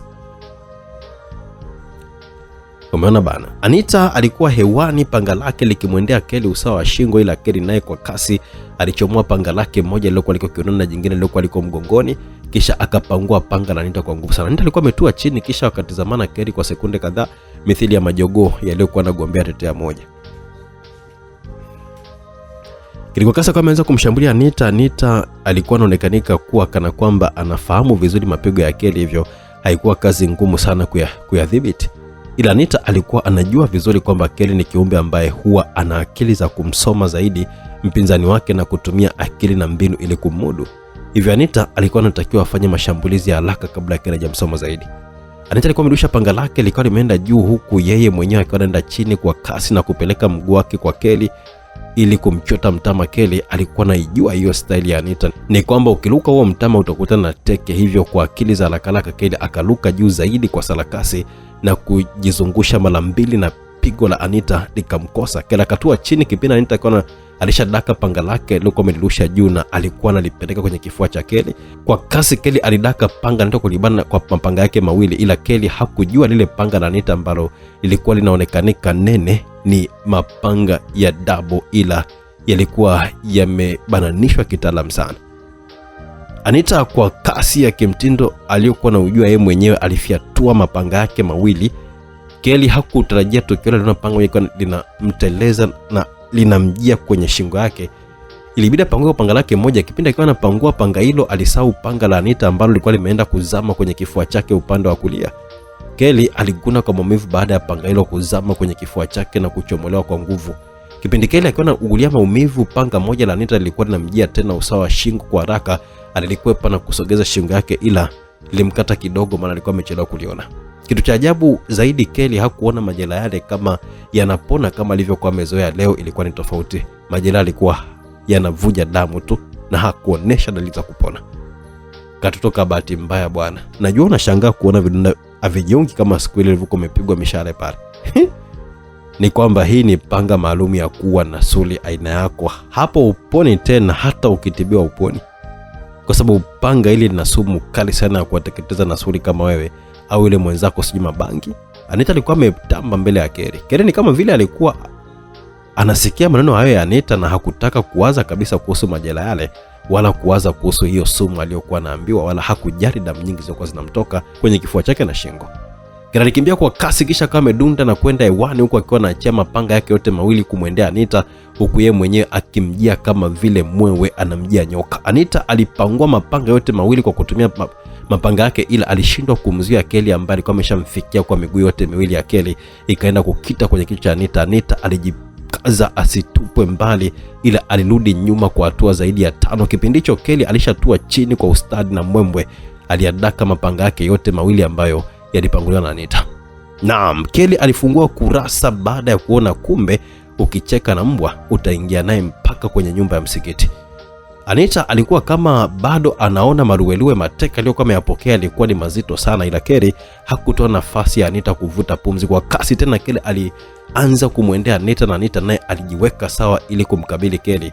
Ni kweli Kelly ilitaka kufanya hivyo ila mwili ulimsaliti. Kasi ilikuwa ni ndogo sana kutokana bado hakuwa amekaa sawa kwenye pigo alilokuwa amepigwa, hivyo alishtukia panga likiwa limezama kwenye kifua chake upande wa kulia. Kelly hakutaka kulala na Deni na yeye pia lipiza kisasi kama Anita alipokuwa mzamishia panga kwenye kifua chake na akamzamishia panga kwenye kifua hivyo. Kucheza kupokezana bwana. Atajikuta akiwa anaenda kudondoka mita 20 nyuma baada ya kushindiliwa teke zito na Kelly. Alikuwa ametua chini kama vile nazi koroma imetoka juu ya mnazi.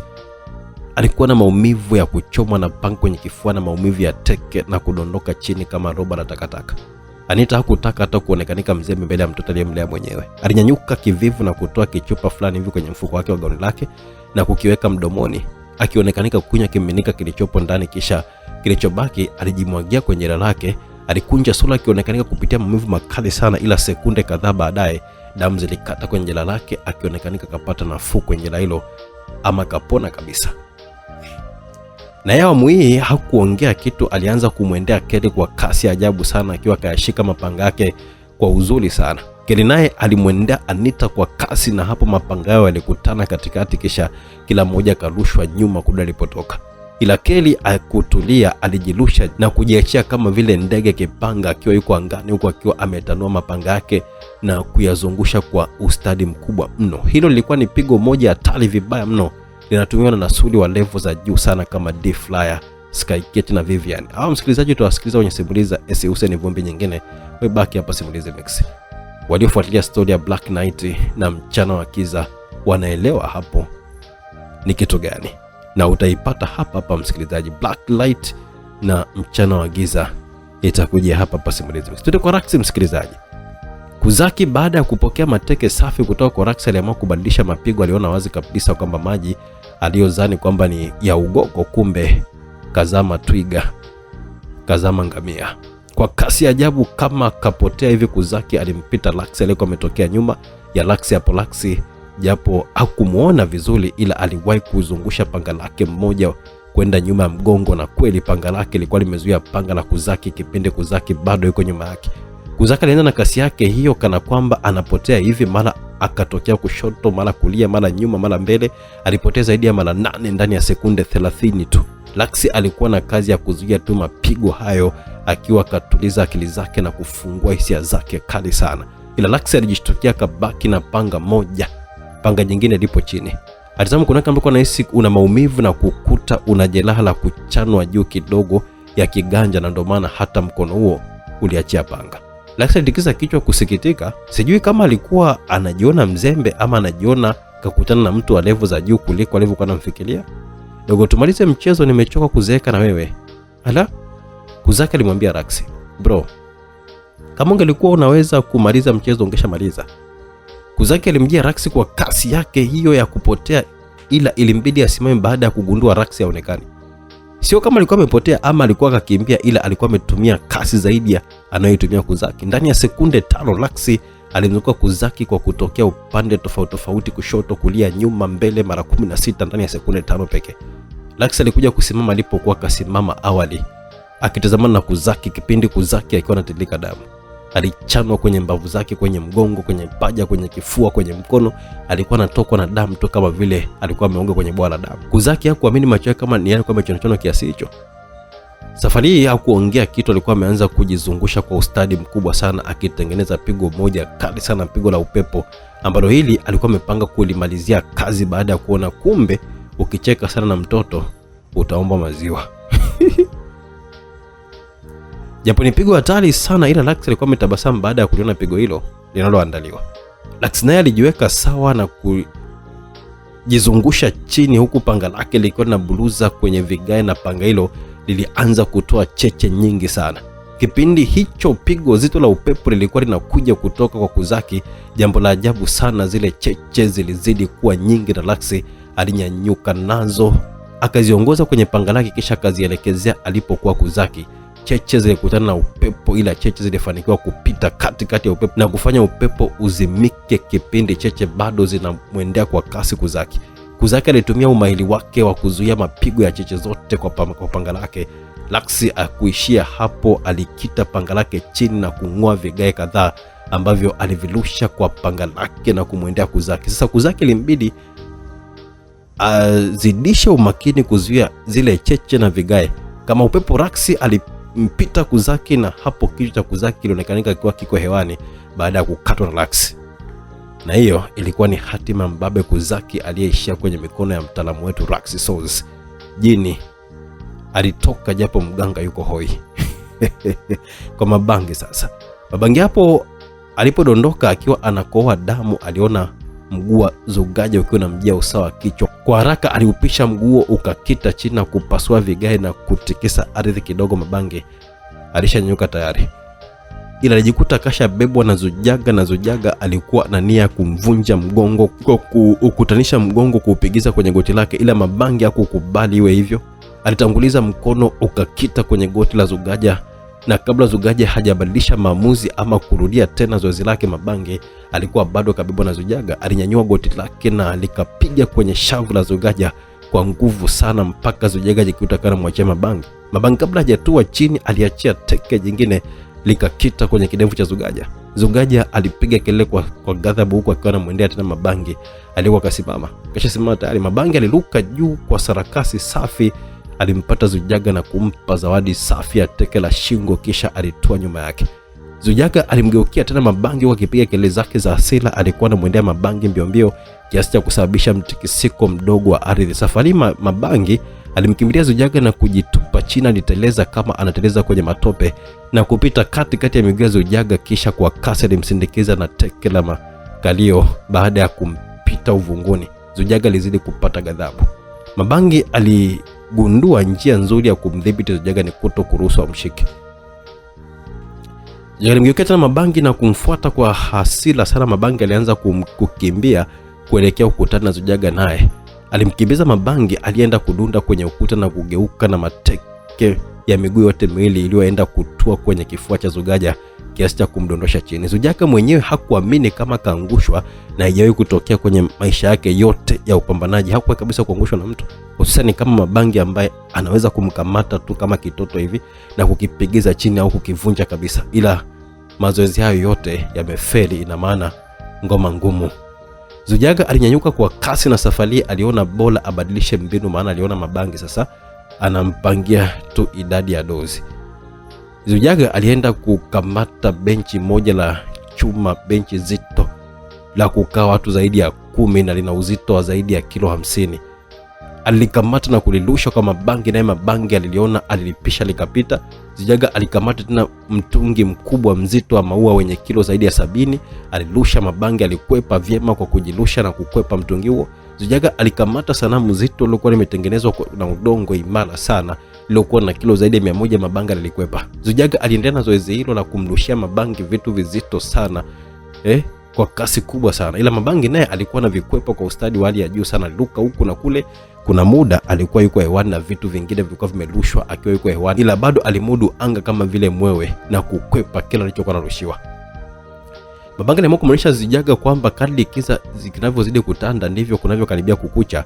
Ina maana tayari Mabangi alikuwa amemsoma vizuri sana Zujaga. Mabangi aliidaka benchi ambalo lilikuwa limerushwa awamu hii na Zujaga, kisha akalirudisha kwa Zujaga kwa kasi kubwa sana. Muda huo kwa kasi ya ajabu alinyanyua sanamu moja lilokuwa limerushwa na Zujaga na kulirudisha vizuri tu kwa Zujaga. Zujaga alilipangua benchi na kulifanya lidondoke pembeni, ila sanamu likampata kwenye kifua na kumrusha nyuma. Aliondoka kama mita 15 kutoka alipokuwa kasimama. Mabangi alikuwa yuko juu na kutoa kwenye tumbo la Zujaga kwa nguvu sana na kufanya Zujaga tapike makabichi yote aliyokuwa amekula. Zujaga alipiga kelele, ila kipindi akiwa anapiga kelele Mabangi alikamata midomo mikubwa ya Zujaga na kuivuta kwa nguvu sana. Alimpasua vibaya midomo mpaka kichwa. Mdomo wa juu, pua na macho na upande wote wa juu ulipasuka na kuacha upande wa mdomo wa chini kipesi kidogo sana cha kichwa. Ni ukatili wa ajabu ulikuwa umefanyika hapo mpaka Alia ambaye alikuwa anamtazama akiwa kajilaza chini alifumba macho yake. Zujaga alitapatapa kwa dakika kadhaa kisha katulia tuli, kichake kilikuwa kinamwaga ubongo na damu tu.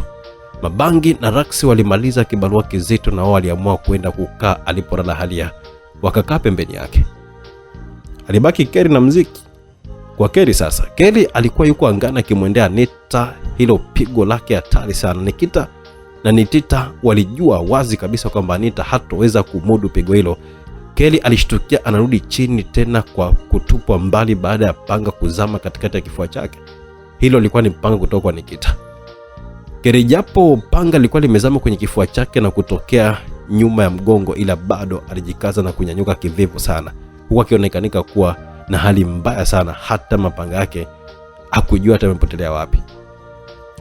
Mabanga na Lakisi kanyanyuka haraka sana ili kwenda kumpa msaada Keri. Aliwaonyesha mkono ishara kwa kuwakataza. Mabanga na Lakisi wabidi watulie, japo roho zilikuwa zinawauma sana, ila waliheshimu matakwa ya Keri ambayo alisisitiza tokea wanakuja kwamba vita ya yeye na hao wakina Anita wamwachie mwenyewe. Ila wote walikuwa washapewa tahadhari kwamba hao wanawake ni hatari kupita maelezo, hasa Nikita na Nitita. Keri alitazama mbele yake mita 30 hivi alipokuwepo Anita. Sasa walikuwa wote wapo hapo sasa. Anita ambaye hali yake ilionekana kuwa sawa sasa. Nikita na Nitita akiwa na panga mkononi na Anita naye alikuwa na mapanga mawili mkononi, huku panga la Nikita ndio lilikuwa limezama kwenye kifua cha Keri. Keri alishika panga hilo kwa mikono miwili na kulivuta bila hata kuonyesha huruma, hata kujionea ule mwenyewe, kwa akipiga kelele kali sana za maumivu, huku damu zikimwagika vibaya mno. Wakina Lakisi walijikuta kona yahisi maumivu makali yanayopitia Keri. Keri baada ya kulichomoa panga hilo alilirusha kwa nguvu sana kumwelekea Nikita, ila Nikita alilidaka panga hilo kwa vidole viwili tu. Keri alijitumua ili kwenda kuwashambulia kina Nikita, ila kwa kasi ya umeme alifikiwa na Nitita ambaye alikuwa anataka kumpasua Keri tumbo, ila Keri akarudi nyuma ili kupisha na panga la Nitita. Keri alifanikiwa kukwepa panga lisimpasue tumbo lake, ila lilichana kwenye tumbo japo sio kwa kiasi cha kulipasua. Keri hakukaa sawa, alishtukia panga lilikuwa limezama kwenye kifua pale pale ambapo mwanzo lilikuwa limezama panga la Anita. Keri hakumaliza kuugulia maumivu, Nikita naye alimfikia na panga lake likazama kifuani kwenye moyo. Kisha kwa pamoja walimpiga mateke ambayo alimbeba na kumtupa. Keri alienda kujipigiza ukutani na kutua chini kama mzigo. Lakisi na Mbangi walibaki kujiuliza kwamba waende kumsaidia ama waache kama alivyokuwa ametaka Keri mwenyewe. Muda huo wenzao wote nao walikuwa wamefika kwenye eneo hilo baada ya kuwa alishamaliza kazi huko nje. Nyewe wote leo mnakufa kama alivyokufa huyu takataka hapa. Nitita aliongea huko akiwa na watazama wakina Mabangi ambao kwa sasa hivi walikuwa wameungana timu nzima. Kila mmoja alikuwa amechomoa silaha yake kwa ajili ya mapambano sasa. Hao tuacheni sisi. Lakisi na Mabangi walikuwa wamewaambia wenzao.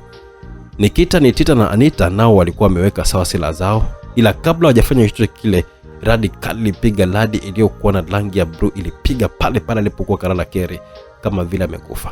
Sauti kali ya radi ndio ambayo ilikuwa imefanya kila mmoja azibe masikio yake. Radi nyingi iliyokuwa radi nyingine ambayo ilikuwa imetoa mwanga mkali rangi ya zambarau ilipiga kwa fujo na kufanya kila mmoja azibe masikio yake na kufumba macho. Kisha ilipiga radi nyingine ilikuwa rangi nyeupe. Baada ya dakika moja kupita, utulivu ulirejea. Kila mmoja alitupa macho pale alipokuwa pamelala Keri. Cha ajabu hakuwepo. Wote walishtuka, ila wakina Nikita walishtuka zaidi.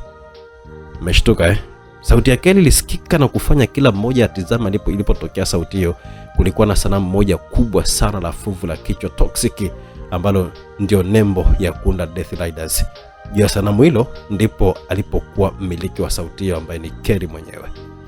Wakina Nikita walishtuka zaidi kumwona Keri hapo kipindi wakina Mabangi wakiwa na mshtuko wa furaha. Keri alionekanika mpya kabisa, hakuwa na kovu wala dalili ya kuumia, hakuwa hata na tone la damu. Nguo yake pia zilikuwa ni nyingine kabisa. Nguo za awamu hii zilikuwa na rangi ya zambarau, nguo maalum za mapambano, nguo za Nasuri zilikuwa na rangi za zambarau. Kasoro kitambaa chembamba alichobana nywele zake kilikuwa na rangi ya blue, kikinakishiwa na maneno ya rangi nyeupe yaliyosomeka Keri Flying Fox. Mikononi gloves za rangi ya blue pia zenye nakshi ya urembo mweupe, na chini alikuwa na viatu vya blue vyenye kamba nyeupe.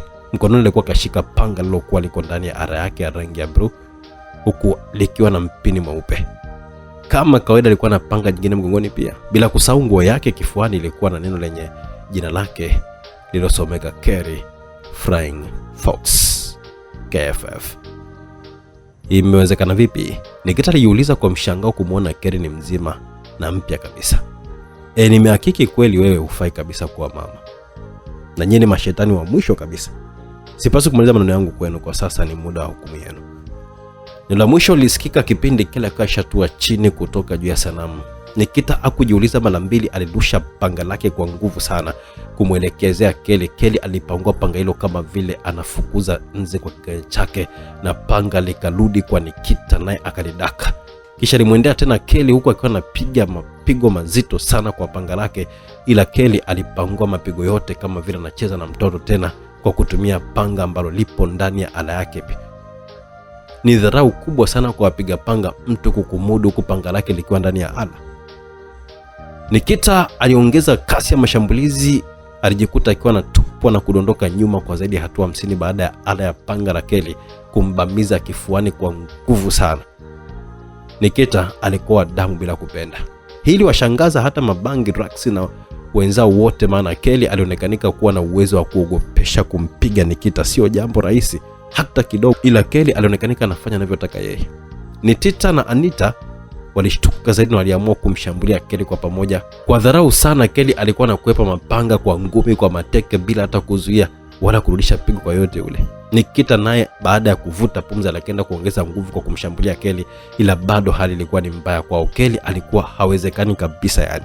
Walishambulia, mwisho alishangaa panga la mapanga yote mawili ya Anita yapo kwa Nikita na panga la Nikita analo Anita. Kipindi panga la Nikita lipo kwenye mikono ya Anita, hakuna aliyekuwa ameelewa imekuaje hapo. Nikichoma panga langu mnakufa nyie. Hapa ni mmoja kucheza tu kwanza hapa. Kelly aliomba kina Nikita. Wakina Nikita waliona dharau zinazidi sasa. Waliamua kujigawanya wakimwacha kwa hatua kadhaa Kelly na kupanga mashambulio ya mapya. Anita alikuwa anatokea nyuma ya Kelly, Nikita alikuwa anatokea mbele, huku Nikita naye akiwa anaruka juu na kufanya awe anakuja kumshambulia Kelly kutokea juu. Kelly alitabasamu tu. Kwa kasi ajabu Kelly alizungusha upanga, ala ikafiatuka ikampiga Nikita. Alikuwa kamfikia mbele yake, huku panga kilizungusha kwa nyuma ambapo alikuwa kafikiwa na Anita. Panga lilipita na kichwa cha Anita ambacho kilidondokea mbali sana. Nikita naye alikuwa kafika kutokea juu, alijikuta akiwa anaenda chini akiwa kapasuliwa katikati, kipande cha kushoto kwake na kipande cha kulia kwake, huku Nikita akisimama hatua 20 kutoka aliposimama Kelly baada ya kupigwa na ala ya panga. Nikita hakuamini macho yake. Ni sekunde kama 2. Sekunde hizo zile 5 ziliwapoteza Anita na Nikita. Kasi ya Kelly ilitisha vibaya mno. No, unbelievable. Hapana, it is impossible. Nikita alijikuta akiwa anashangaa kwa kizungu. It is impossible now. How can you not believe what you see with your own eyes? Akimaanisha kwamba vipi usiamini kitu ambacho unakiona kwa macho yako mwenyewe. Alijibiwa kizungu pia na Kelly. Macho ya Nikita yalishuhudia panga la Kelly halina hata damu. Hiyo ilimaanisha kasi ya Kelly ilikuwa ni kubwa mno, kasi.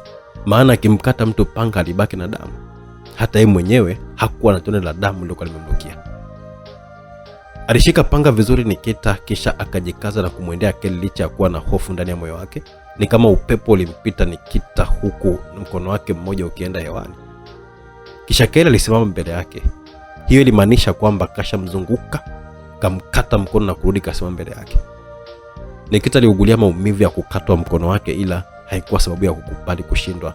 Alijipanga na mkono wake mmoja ili kupambana, na hakupewa nafasi hiyo mkono mwingine nao ulikatwa. Maumivu makali sana kushuhudia mkono wako unatua chini kutoka kwenye mwili wako, ndio maumivu aliyokuwa anayapitia Nikita. Fanya hatima Kelly mama yako. Usimpitishe kwenye mateso makali kiasi hicho. Hali ilikuwa mwambia Kelly, ambapo alionekanika wazi kabisa kuwa alikuwa na lengo la kumuua Nikita taratibu. Kelly alifumba macho yake kwa dakika kadhaa, kisha alipofumbua ni kauli moja tu imesikika, kifuatiwa na kichwa cha Nikita kuruka juu. Kiliacha shingo ikirusha damu kama mkojo wa mtoto, baada ya Kelly kupita kama upepo pembeni ya Nikita na kwenda kusimama hatua kadhaa nyuma yake. Upokelewe unapostahili mama. Hiyo ndio ilikuwa kauli ya Kelly. Japo alikuwa tukio la kufurahisha, ila wakina mabangi iliwabidi washangilie, wakizani ni njia ya kumtoa Kelly kwenye huzuni. Ila Kelly wala hatakuwa na mawazo ya kwamba eti kama mama yake alishamfuta kama yeye alivyokuwa amemfuta tokea muda mrefu sana. Walikumbatiana kwa furaha, wakipeana pongezi kwa kazi nzuri aliyokuwa ameifanya Furaha ikazidi baada ya kupokea taarifa kwamba hata Swaura mnako mambo yalienda sawa kabisa. Waasi wote wa kundi la Death Riders walitiwa nguvuni. Taratibu zingine zikaendelea kwenye eneo hilo, huku akina Mabangi na wao wakiondoka zao na moja kwa moja walikuwa wanaelekea Ikulu ambako rais aliwahitaji wafike huko, na siku hiyo wangelala hapo kabla ya sherehe maalum ya pongezi ya siku inayofuata. Walifika kwenye gari ya Toyota Coaster. Stori zilikuwa zinaendelea, safari ikiwa ni kwenda Ikulu. Kelly, umekuwa vipi? Mbona hizo nguvu zinatisha sana? Mabangi alimuuliza Kelly wakiwa ndani ya gari. Mimi ni moja kati ya members wa kundi mmoja la Nasuri linaitwa Flowers. Lina mdada anaitwa D-Flyer. Lina mdada anaitwa Sasha. Lina mdada anaitwa Skycat. Na wengine, ila nipo na mimi ambaye ndiye Flying Fox. Ilitaka kuzidiwa mpaka kiwango cha mwisho ili nguvu zangu za kundi letu lijitokeze na nianze kuzitumia, na ndicho kilichotokea leo. Tutakuogopa sasa.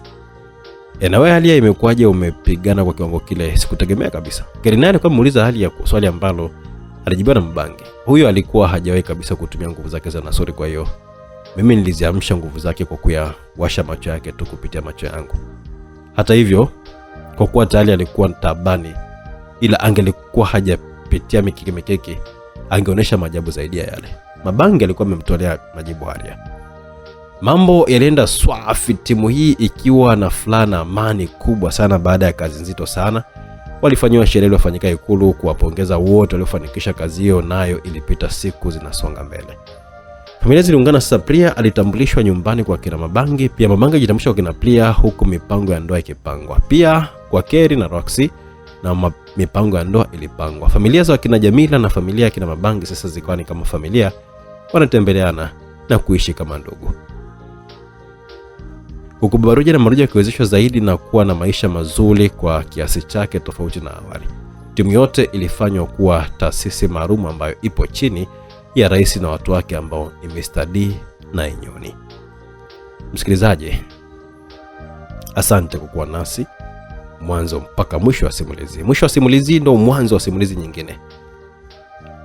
Share, like, comment, na shukrani za dhati ziende kwa mwandishi wetu, msikilizaji wetu wewe hapo, na timu nzima ya Simulizi Mix, bila kumsahau director Owen kwa kazi moja safi sana kuhakikisha kama nakuletea simulizi kwa utamu sana kwa njia ya sauti, ukiwa unaburudika na kufurahia sana. Kama nilivyokuahidi msikilizaji, katika simulizi yetu tupo pamoja katika My Choice, yani chaguo langu, kabla ya simulizi kutoka kwa S. Hussein Vumbi inayokwenda kwa jina la Utakumbuka Ukiwa Umechelewa. Ni moto mwingine. Tukutane msikilizaji, na huu ni mwisho kabisa rasmi wa Kona ya Msalitiwa. Mpaka wakati mwingine, bye bye.